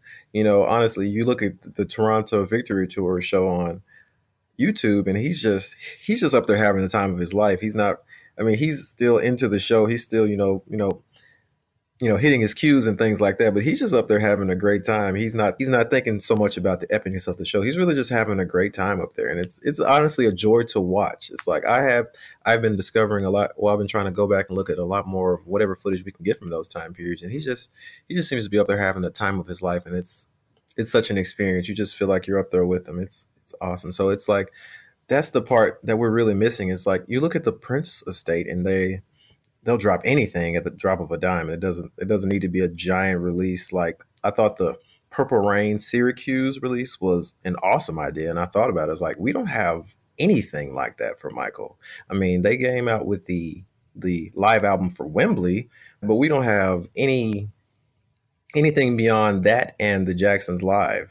And I feel like there's so much that they could use. I feel like they could use Victory Tour. They could use the first leg of the Bad Tour. I mean, just let it be streamed. I mean, they could do the Destiny Tour. Even if we don't have the footage, they could even just put a concert on Spotify. And I think that would blow up, honestly. I mean, it's all so, you know, the quality is so poor compared to now that I feel like it puts off a lot of people from actually just sitting back and watching it. And I feel like that's going to bring an entirely new look on Michael Jackson to a lot more people, because a lot of people, they look for his performances and they want to see, Billie Jean or Remember the Time and stuff like that. But those are the gems back there when he was, first performing Rock With You and Don't Stop, and still had, songs like Blame It on the Boogie and Enjoy Yourself and Dancing Machine on the set list. You know what I mean? Yeah, I mean, I fully agree with you. It's Michael Jackson in his absolute purest form, and we'll see. I mean, I also really, really hope for some footage coming out. Cross our fingers. We'll see what happens. In addition to these releases of awesome Jackson's albums, we've also had a Chinese company called Pure Arts release a crazy expensive Michael Jackson figurine. And this little 1/3 scale statue, well, I shouldn't call it little, this 1/3 scale statue that the estate have been a part of putting out features some pretty cool things like custom tailored clothing, and it's a statue of Michael Jackson in the Smooth Criminal video. He's doing the lean on it. But there is a lot of detail, like the base of the floor has this great brickwork and then timber, and like I said, the tailored clothes, synthetic hair, and it's got a really realistic kind of look and feel to the whole thing. There's like an LED light system in the jukebox, and it's very, very cool. But there's just one little thing wrong with it, in my opinion. And I don't know how you guys feel about this, but if you zoom in and you look at Michael Jackson's face in it, I don't know who that guy is, but it doesn't look like Michael Jackson. It looks like a cranky old man. And I'm just thinking, if you're spending that amount of money, and it's like thousands and thousands of dollars, I don't know. I kind of want it to look, I mean, I follow Instagram accounts with people who do waxwork stuff and make figurines and statue of Michael Jackson that look just like him. And I don't think they did a good job on this one. What do you guys think? So I'm in like a ongoing argument with my friend Konstantinos about whether or not it looks like him, and we just like shoot photos back and forth at each other of this statue. The clothing, the lean, the whole kind of idea of it, like you said, is super, super cool. I'm 100% for it. I mean, for me, it represents like my favorite moment of Michael. But yeah, I think that jutted out jaw just is not him. And for the price, it's not something I would personally buy. But hey, if you can afford it, like, more power to you. Go for it. Yeah, I completely understand that. I don't know. I feel like it's a really cool concept. I feel like unless you're going to be looking at it really closely every day, I feel like you wouldn't mind too much. I feel like on a shelf or a collector's case, I feel like it would look pretty good. It's just that price is so steep. And I entertained the idea of buying one. I went on there and I tried to see if they have like any payment plans available, and they're not too bad if you want the one without the jukebox. And there's another cool detail that I read from the description. It says there's like a hidden feature on the statue for like a Bluetooth speaker. So I was like, that actually sounds really cool too. Yeah. If you go read the description on the website. Oh, there it is, right there. You're right. Yeah, but I think it's a pretty cool starter. I'm very much into collectibles. This is as close as I get to Michael, so I very much love collectibles. So I think it's a great idea, great concept, but it definitely needs to be way more affordable for Michael Jackson fans. You know what I mean? And the estate says there's supposed to be more of them that are supposed to be more affordable, so I'm going to wait and see about those, because fortunately we're still in a pre-order era for this Smooth Criminal statue. Yeah. So I'll keep my eye on it, but imminently I'm not keen on buying it. But I'm not going to lie, if I could come into it rather freely, I think I'd love having it on my shelf. I love your positivity. You have to stay positive as a Michael Jackson fan in 2021. I tell you that. That is true. That is very true. All right, Elise, do you want to just zip through the next one with T-Mez? Yeah. Just a quick mention for, hero of the MJ community, Tom Mesereau. We all love him. He is a featured guest on a legal podcast. It's called Hashing Out the Law with Arash Hashemi. I'm sorry if I'm mispronouncing that. And we will have a link in the show notes on this. I totally recommend checking it out because, with Tom Mesereau, of course, we hear a lot about the work he did with Michael. If you have not heard our MJCast interview with him, please do be sure to check that out. It was a really great in-depth interview. But this particular podcast actually talks a lot about his history as a lawyer and the other aspects of his work in criminal defense, and really is a great reminder of just the incredible work he's done, the pro bono work he's done in the South, a lot of other stuff. So totally check it out. It's great. It'll kind of round out your understanding of Tom Mesereau. I have not heard this, but I really want to, so I'm not going to say anything about it. Ricky? Yeah. Same. Okay. All right. Moving on. Moving on. Elise liked it. Go listen to it. Keep it going. All right. Well, next story is about Hamid Moslehi, who was such an important collaborator of Michael Jackson during the last 15, 20 years of his life. Hamid was Michael Jackson's videographer and spent a lot of time with Michael capturing personal, private moments, even, being there at concerts and recording backstage behind the scenes things and family moments and all of that kind of stuff. The reason that this story really piqued my interest is because apparently, according to John Ziegler, Hamid is going to be coming out with a book and documentary at some point in the future. Now, Charlie, if you remember back to our episode in the second half of last season, I think the episode was called The New Adventures of Charlie Thompson. He talked about meeting Hamid when he traveled to America, and Hamid showed Charlie some of his private videos that he has, including rehearsal footage for 30th anniversary concert where Michael Jackson was singing Stranger in Moscow live with Jermaine Jackson on backing vocals, which just gave me complete goosebumps when I heard that that actually exists. So I'm really looking forward to this book and doco if they end up coming out. I hope the documentary does not suffer the same fate as the final Last Photo Shoots documentary by Craig Williams, which still is yet to come out, but we will see. This one's really exciting to me. That sounds really awesome. That's my first time I'm actually hearing about a Stranger in Moscow with Jermaine, and I'm trying to imagine that, and I'm like, It's a thing. Charlie saw it. Apparently, Michael doesn't look his best in it. I think he's got, the sort of tape stuff happen on his nose and that kind of thing. So Charlie said it may not be releasable in that Michael doesn't look very aspirational in it, but in terms of the vocals, apparently it's a great performance and Michael singing live and Jermaine's there right with him. So I don't think it's on stage or anything like that. It sounded to me like it was in like a rehearsal studio with a band. That is the kind of thing that I think fans would just salivate for. I don't care anything about a bandage. I would love to see that. That sounds amazing. But that photo book and documentary also sounds amazing. I mean, anything that I can take that's new of Michael, I will definitely take in these years. So if it comes through, that would be awesome. I agree. So as Michael Jackson fans, we always love to see what's going on with the Michael Jackson estate and what their mindset is and what they're thinking about for the future and future products and all of that kind of thing. And, Mr. Branca, the co-executor of the estate, one of the co-executors, the only one we ever really hear from, did an interview recently. And you can check that interview out in the show notes.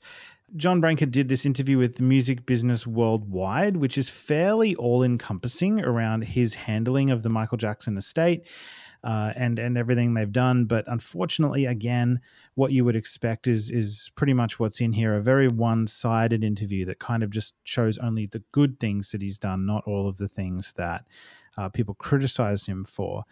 Including things like blocking the Jackson family members from doing tribute concerts and the fake songs that he refuses to remove from Michael's catalog. And it is worth a read to just see, get an insight into how he views himself and the estate. But it did leave me pretty angry. He said things in there like he believes in standing up for principles and ideals, social justice. It's important for artists to take leadership roles in society and stand up for what's right. And that he'd like to see more of that, including entertainment professionals doing the same. And I found that quote to be very, very ironic because that's exactly what many Michael Jackson fans feel he should do as well. Did you guys have a chance to read that interview?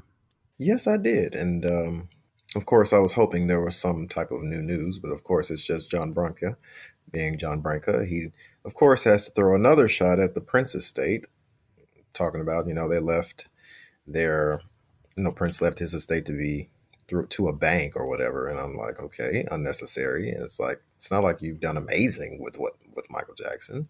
Yeah, it's just unfortunate that, between everything that, they've done in the last few years, that the main thing we can look at with Pride really is Bad 25 and Escape. I mean, if you put it into perspective. I just thought it was so ironic because it's like he has the nerve to speak as though he's done such an amazing job with the Michael Jackson estate when he and the Michael Jackson estate are completely out of touch with the fans. They try to cater, they try to present Michael Jackson's image as though he's still, creating music. They feel like they have the right to go and remix his songs and try to make them updated and things like that. And to me, it just doesn't make any sense. I mean, the estate talks about, their mission to preserve Michael's legacy long term and things like that. And, I just feel Michael did all that work. What Michael left behind already is fine. You just need to, I don't feel like you guys can enhance Michael's legacy. I mean, what Michael did is what Michael did. Things that he didn't feel were ready to be released, to me, don't affect his legacy if it gets out. Obviously, he said it wasn't worthy of release just yet. So if it comes out and people think it's terrible, I mean, whatever. It's not like Michael said this was ready to be shown to you. So how can you really try to put that as part of his legacy? Of course, if it's great, then it's great. But at the same time, it's just like, I don't know. It's like they think too much of themselves in a way. It's like, yeah, you guys are the Michael Jackson estate, but you can't do much more than what he has already done. It's like, just do things that the fans are going to love. And I mean, to be honest with you, we'll love almost anything that's quality. At least that's how I feel. Yeah, I feel exactly the same way as you, Ricky, that I think you summed that up really well. I don't think you really can enhance Michael's legacy because it is set in stone already. It was set in stone when he passed away. What I would say is that I think it's their job to present his art in as best quality as possible given the current times and technologies. Of course. So, like if we're in the 4K era, then let's use 4K and not VHS. And on the note of whether things were ready to come out or not, again, I fully agree.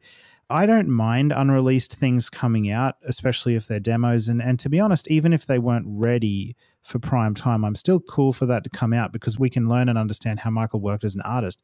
To me, it's all about how they're presented. If they're presented as demos, then everybody knows that. But if they're taking the demo vocals and getting them remixed by Timbaland and putting them out, then that's when it's weird to me because it's kind of like, let's present this as a finished product, but there's nothing on it to say it was a demo and that Michael had just worked on it for a few hours and left it. So, well, touching on that a little bit, I mean, I think this interview really takes the angle of Branca as some hero who really swept in and saved Michael Jackson a bunch of times with the idea that everything he was doing was a money-making venture and that's the ultimate, to me, this article is like, that's the ultimate goal of all of it, right? And all the creative ways he's found to make money, which sure, you're dealing with a huge estate, that becomes important, but yeah, what do you lose in the process? And I think Branca's the epitome of perhaps losing everything in terms of actually respecting the artist you are representing. If I may say so, it makes me think a little bit of the Britney documentary that just came out, and what is the cost of just wringing someone out to dry as much as possible for every cent that they're possibly worth. Branca's has done the same thing for many years to Michael Jackson. And the great irony of it is that he probably would have been able to generate much more money had he respected Michael in the process and his art. Yeah, I think you're probably right.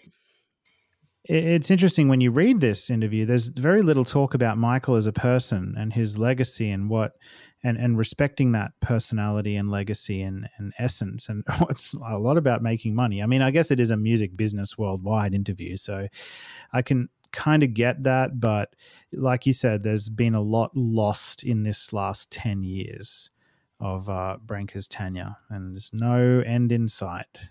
But anyway, we keep powering on as we do. Going back to that remix and vocals thing, it's like, that's one thing that makes me look at Escape really weirdly. It's like, you have all these people that Michael may have worked with or may not have worked with. on these remixes, and some people who, obviously wrote the song, but it's like, I feel like the only one that was really done justice was like the title track, Escape. Because I mean, hey, Rodney Jerkins, who Michael made that song with, he came in to finish it. So I feel like, hey, I mean, maybe he has a pretty good idea of what Michael wanted for the finished product, or would want for the finished product, because, hey, he was there and he knew Michael's expectations. He worked on an album with him. And there's these other people who Michael, hey, like may have worked with or wanted to work with. I feel like, okay, I kind of get it. But at the same time, it's like, they don't really know what Michael would have wanted. I mean, like the A Place With No Name remix, it's literally Leave Me Alone's production. And it was weird because when it first came out, I was just so happy to have new Michael Jackson that I really didn't notice it. But I was playing it with a friend and they were like, wait, is this Leave Me Alone? And I listened, I was like, wait a minute. That's the exact same production of Leave Me Alone, but updated, obviously. Things like that. I even look at Escape with a little weird. I think the best part of it is putting out the songs the way Michael left them. Because to be honest with you, I don't listen to many of the remixes. I do like the Chicago one a bit, the Escape one a bit, but at the same time, I just feel like that's not really the estate's place. For me, sometimes it's borderline insulting that these people just, because Michael talked about that. He's like, I don't like that these people come in and they remix my music. He said that about Blood on the Dance Floor. To me, this is the same concept, and now he has no say in it. So to me, it's even worse. Not to hate on the Escape album, I just feel like that is not your job. Remixing, making his songs commercially viable for now, to me, that's just not your job. I don't know. That's just me. No, I agree. And if they are going to do that, don't foreground it. Make it a disc 2 and put the originals on disc 1. If you're going to put the originals out, consult with the original producers. She Was Lovin' Me, which is now called Chicago, was originally She Was Lovin' Me. We know that because the person who wrote the song and produced it says that. So they come in and they change song titles. The mix of She Was Lovin' Me that's on that album on disc 2 is terrible. The original writer and producer didn't even get consulted to finish his own mix. There's just things like that that really are so disrespectful. We can be grateful for getting new music and new products and things, but at the end of the day, it's just that treatment of Michael as an artist and that reverence for him that's really lacking. And I think that's what fans get upset about.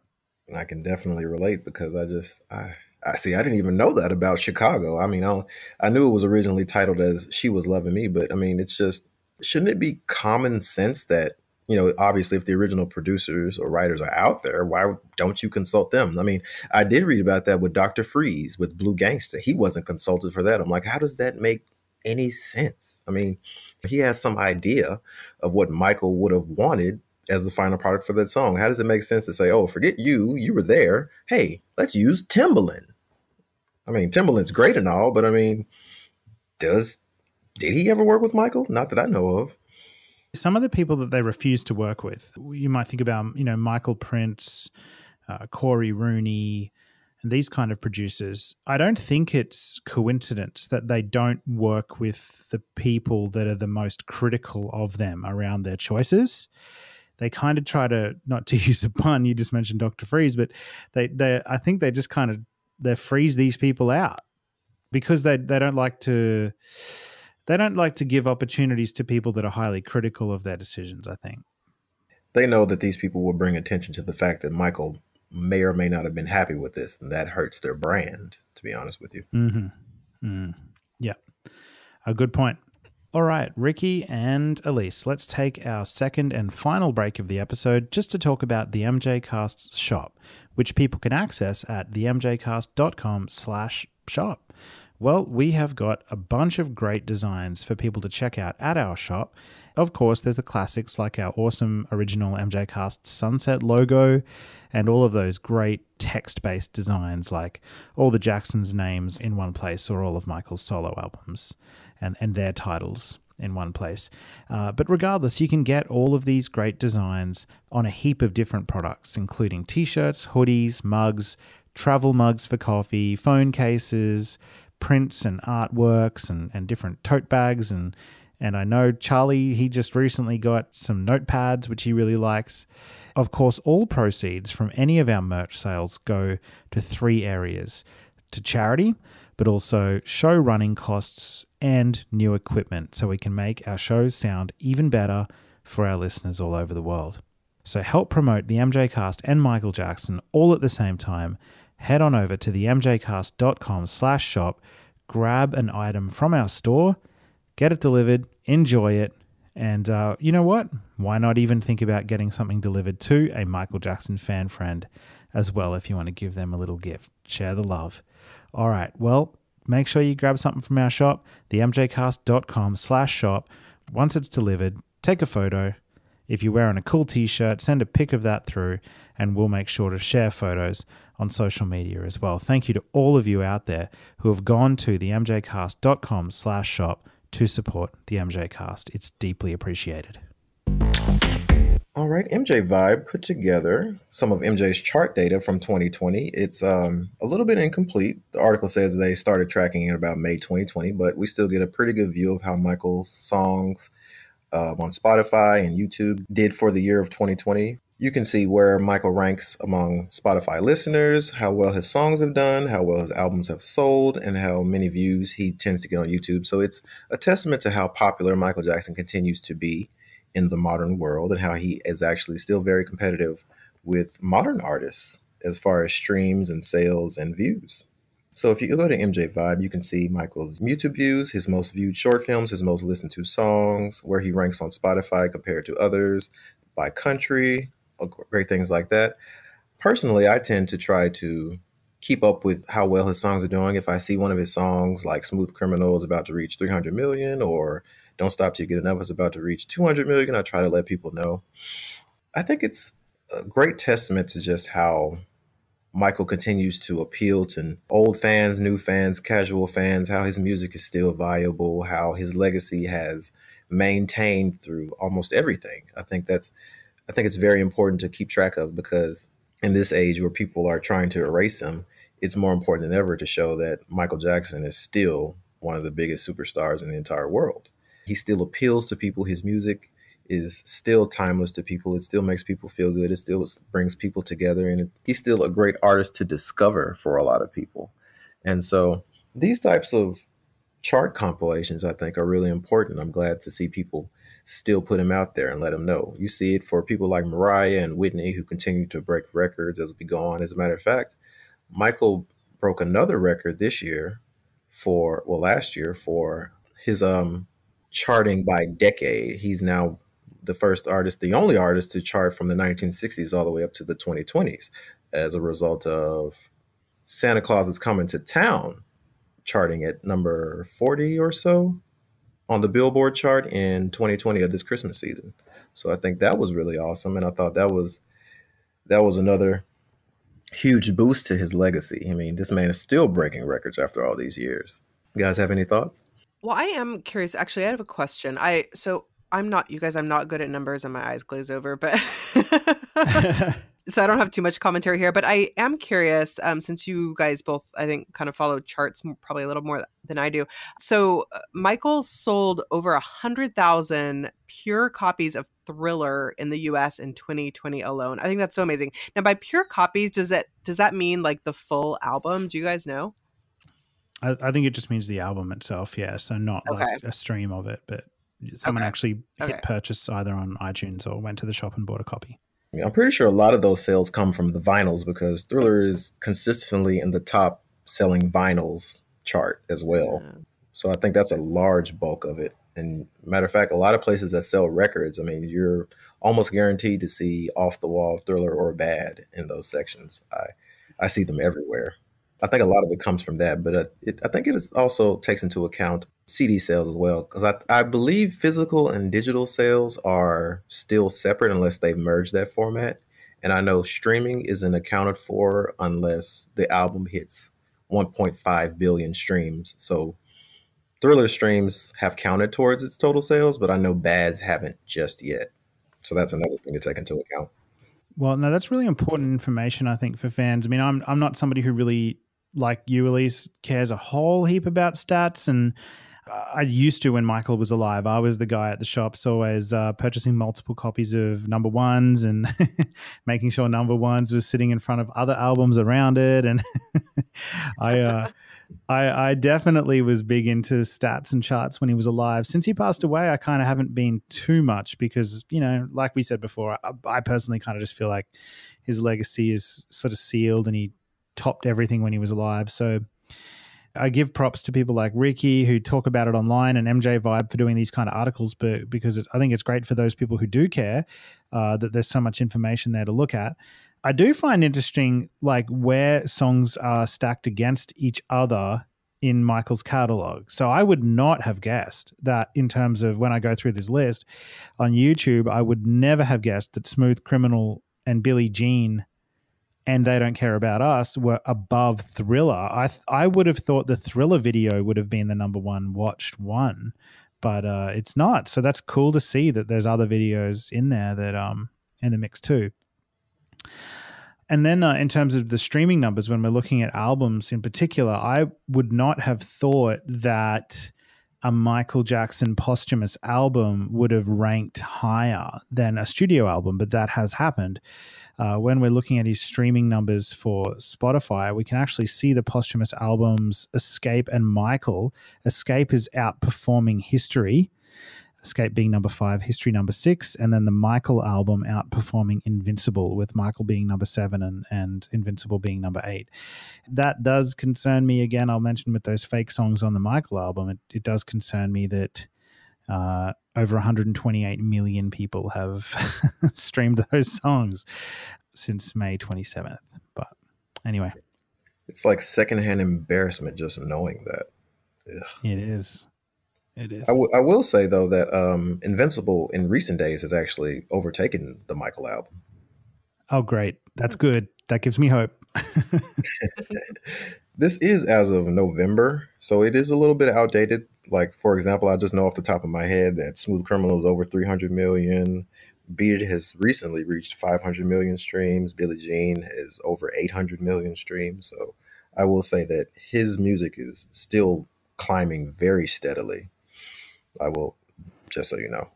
How do those stream numbers compare to, like, say, a number one hit that comes out? Just say, I don't know, Ariana Grande or somebody released a number one hit tomorrow. What would the average stream numbers of that be compared to where Michael's at?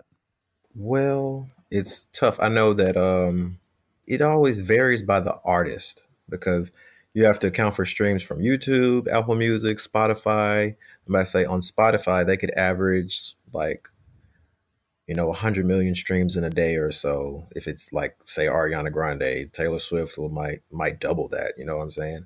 But I know it's like one sale is 1,500 streams, which is kind of insane to me. Yeah, Michael has a really steady flow. He gets like almost 1 million a day for Billie Jean, which is insane to me. But like the average number one song probably gets like 69 million streams, maybe has sold. I know Taylor Swift, she hit number one with about 300,000 albums sold, maybe like 100,000 pure. The rest came from streaming. So you have to get a huge streaming number just to get back returns like 300,000, equivalent album sales. It's hard. Damian Shields is really good with this stuff. It's hard to do on the top of my head. Are you one of these guys that like leaves a song on just streaming all the time? No, there's too many songs that I want to hear at any given point that I can't commit to that too often. I did it for Thriller this past Halloween season, but it's impossible for me to commit to that because I'll be letting it play. And next thing I know, I pick up my phone and I play some D'Angelo or I play some Prince, and there goes my plan. Yeah. No, I'm the same. I see these people on Twitter that are like, oh, stream Invincible nonstop. And I'm like, I just don't have time. I'm busy. I'm sorry. I can never commit to that. I listen to my music way too much. Yeah.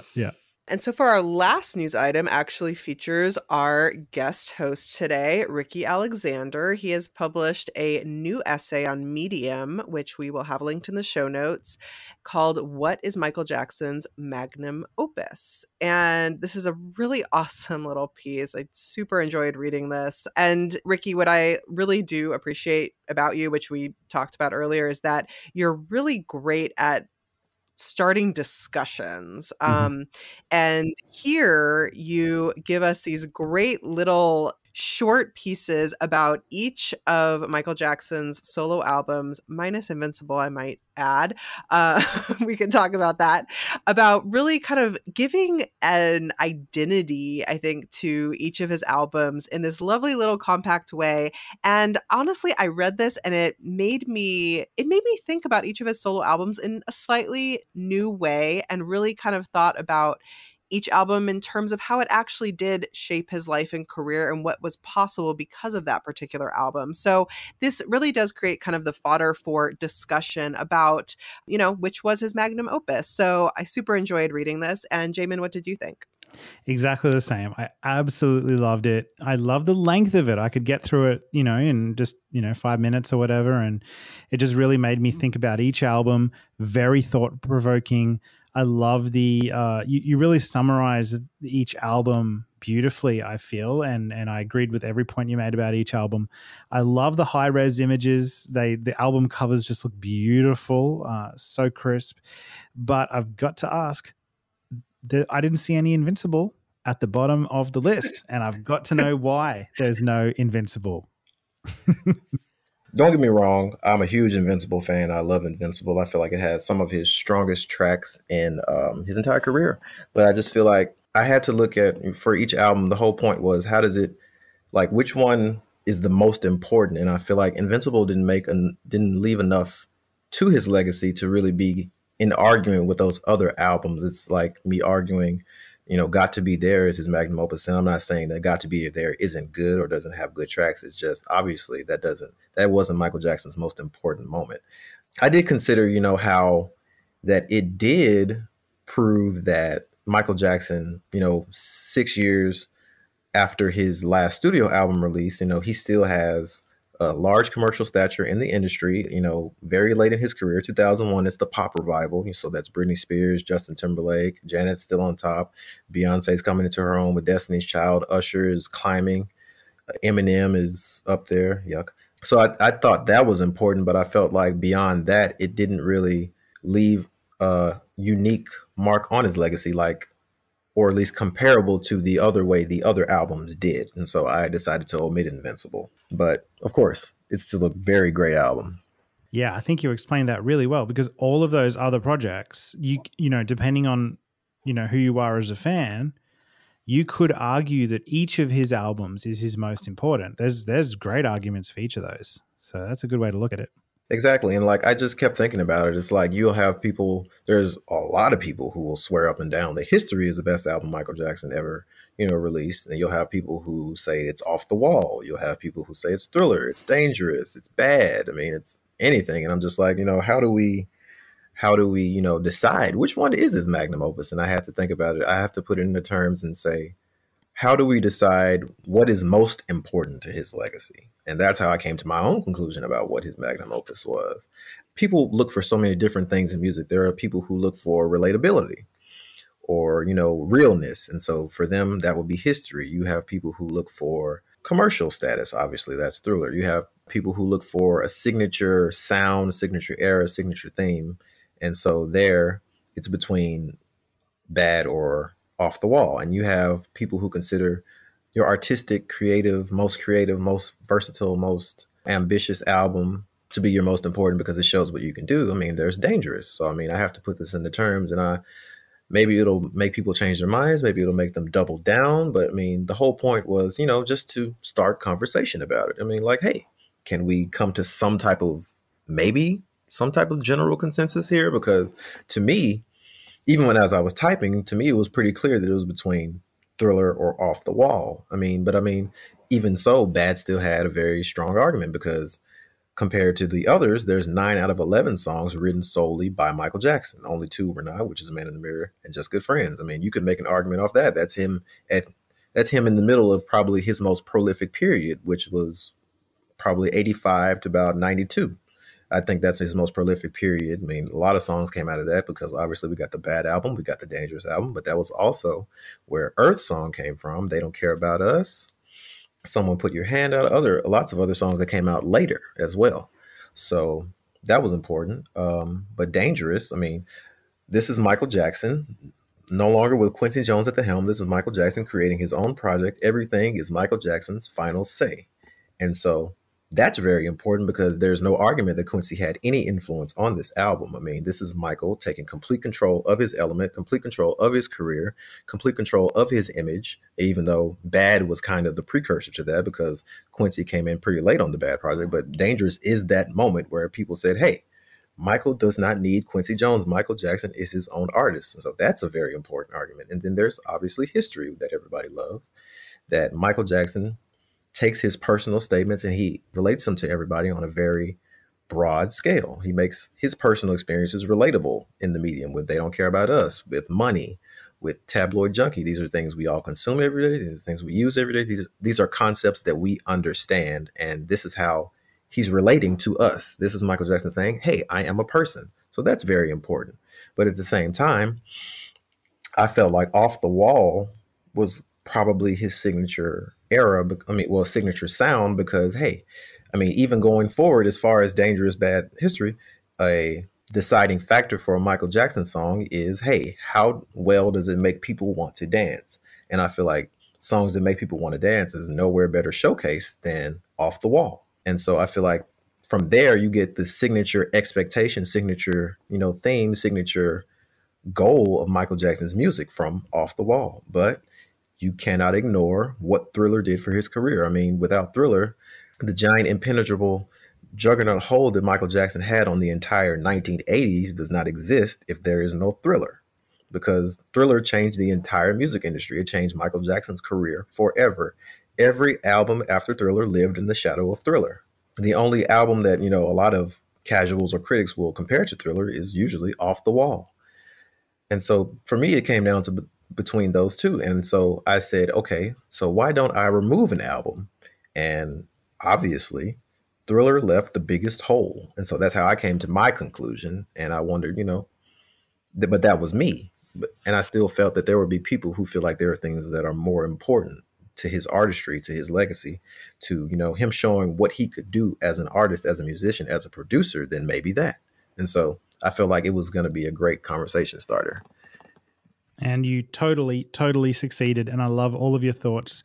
I absolutely do. And just how you honor each album for what it was able to accomplish for his legacy in its own way is really special. And what I want to do is we wrap up the show. I want to hear from each of you. And then I'll say as well, what is Michael's magnum opus in your mind and why? So Rickey, I think we get the picture of which one yours is, especially for people who have read the article. But Elise, what is Michael's magnum opus and why? Oh, man. Well, after we heard Rickey give this amazing argument about his decision. Well, let me say this first. When I was reading this little essay by you, Rickey, I found myself changing my mind as I went through each album. And you do a great job of guiding through that. I will maintain that for me, Bad is still so crucial because he did write so much of the material, and just because for me it represents this pinnacle of him just being at his absolute peak, really in control of the image he wanted to present and just having incredible energy, all moving in the same direction. And that always makes me absolutely happy. Although even now, I mean, I think today I think Bad is not actually that, despite having all these great songs out of that people still remember. I think a lot of people these days who are not really big fans see Bad as this kind of cheeseball thing, of Michael trying to be this person maybe he wasn't. I don't know if it really gets that much respect these days, honestly, besides a few of the key tracks. But I don't know. I still think it's so essential to his identity at that particular moment and really defining an era. So I'm going to go for Bad, even though, Rickey, you make a better argument for Thriller. I tried my best. All right. And Rickey, just summing up your reason again and your magnum opus. I really still think Off the Wall is almost a 1B, but Thriller, you just have to give it to Thriller. Thriller is his most consistent. I mean, it's not just the biggest selling album of all time. I mean, how do you top that on any resume, much less Michael Jackson's resume? It's also probably his most consistent, his most timeless record as well. I mean, as you can see, it's still the go-to videos wise. It's still the go-to songs wise with Beat It, Billie Jean. And I mean, even songs like Human Nature, PYT, Want to Be Starting Something. Thriller is guaranteed to be heard at Halloween every year. The Lady in My Life is considered one of his greatest songs, and that's an album cut. Baby Be Mine is even considered one of his gems, and that's an album cut. And compared to other albums where, the album cuts don't get as much love, Thriller has that. And so, and I mean, of course, obviously, it elevated him to that stature that he achieved with Bad as well. I mean, Bad is a better era because you got, all these short films. You got the groundbreaking Bad tour, of course. And of course, his signature music video, Smooth Criminal.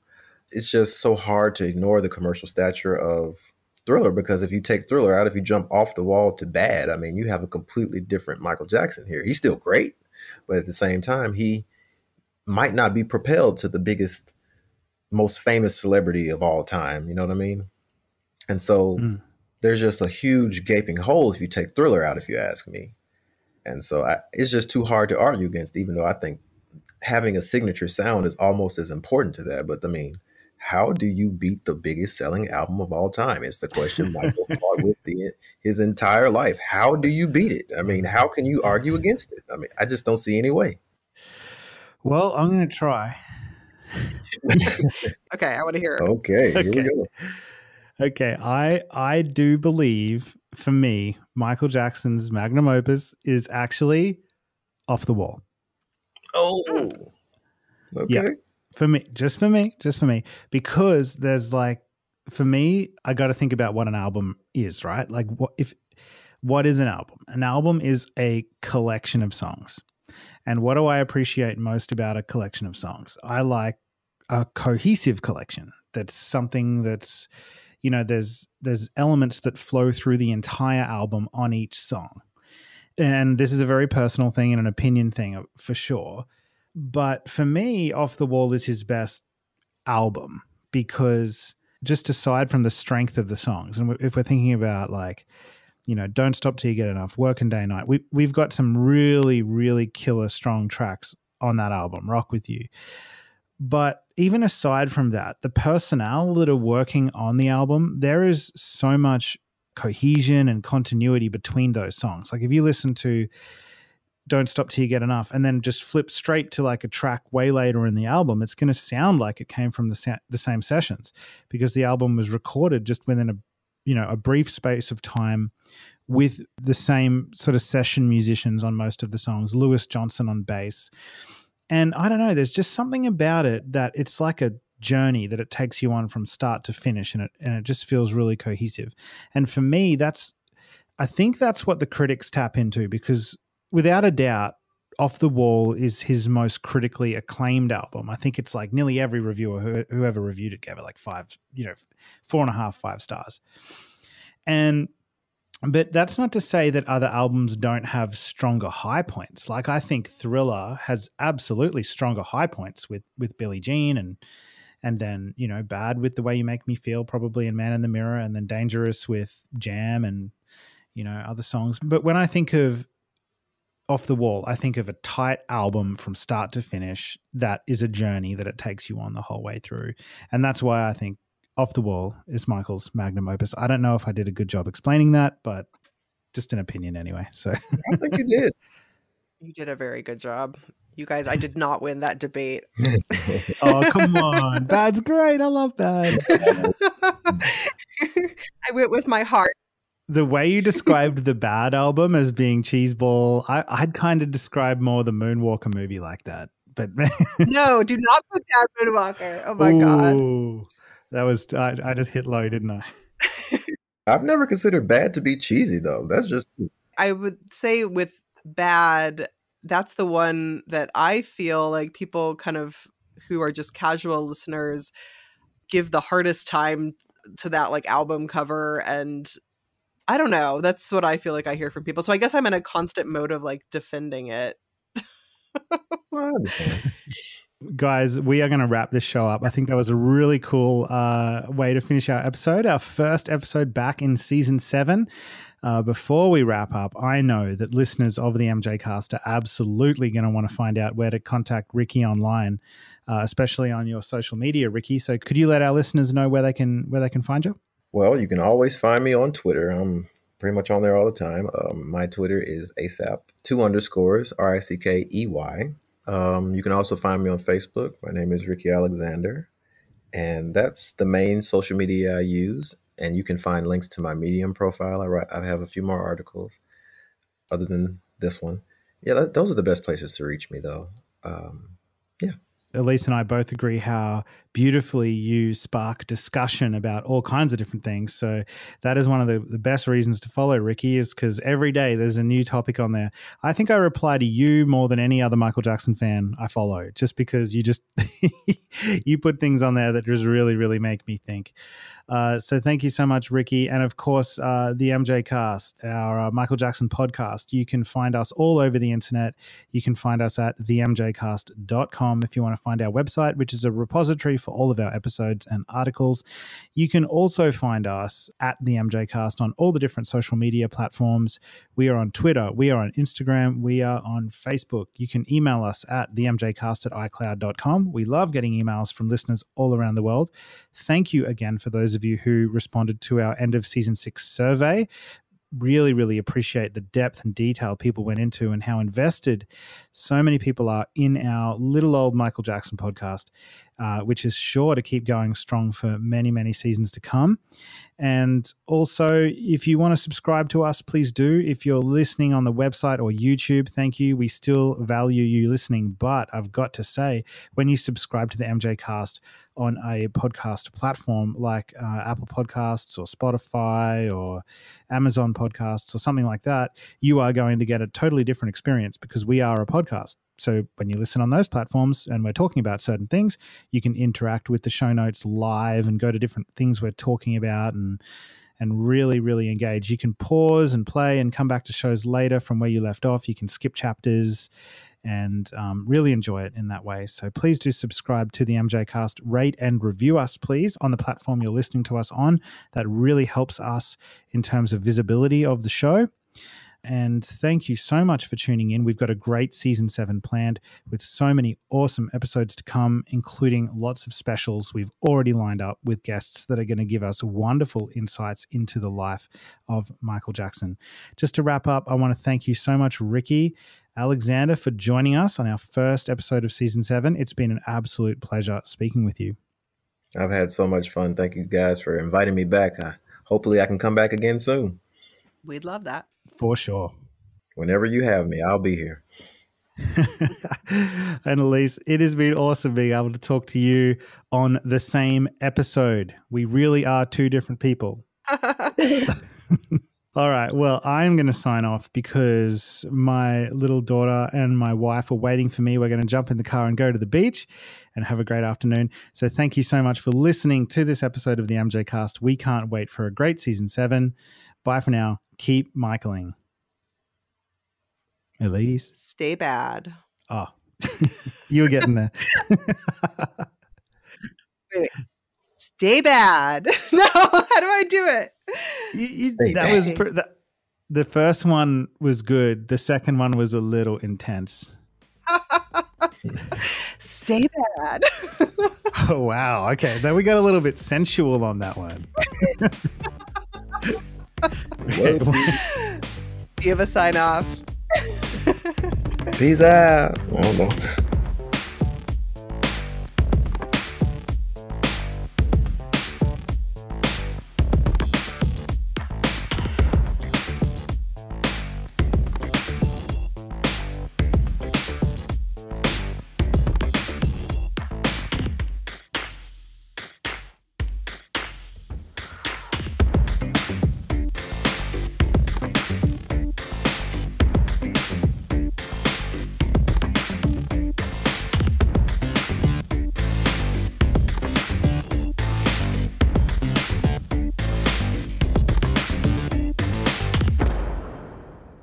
Rickey, you have caused some commotion in our MJCast group chat because we're all wondering whether you've come to your senses yet and have started liking George Michael.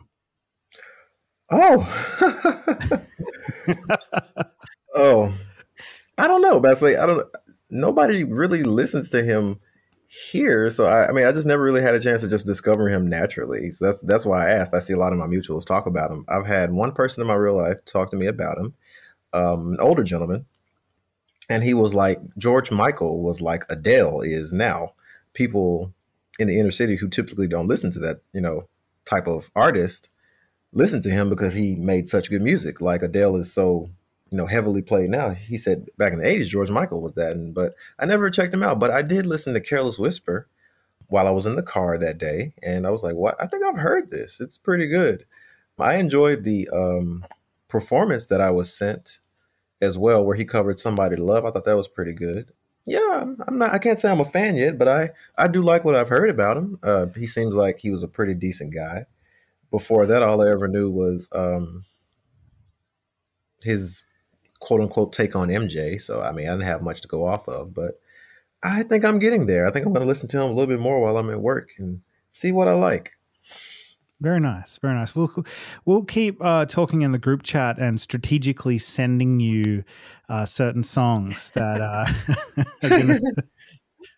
going to turn you around. But yeah, I love George Michael. I love that he performed at the MTV 10th anniversary at the same performance as Michael, actually. Yeah, but yeah, I sent you that one last night. So have a watch of that if you get a chance. I most definitely will. There's no chance I'm falling asleep, so I think I'm going to check that out when I get into bed. Definitely be sure to listen to John Cameron's 2 episodes on George Michael because they really are great and will promise lead to your appreciation of his work. Okay. I will definitely check those out too.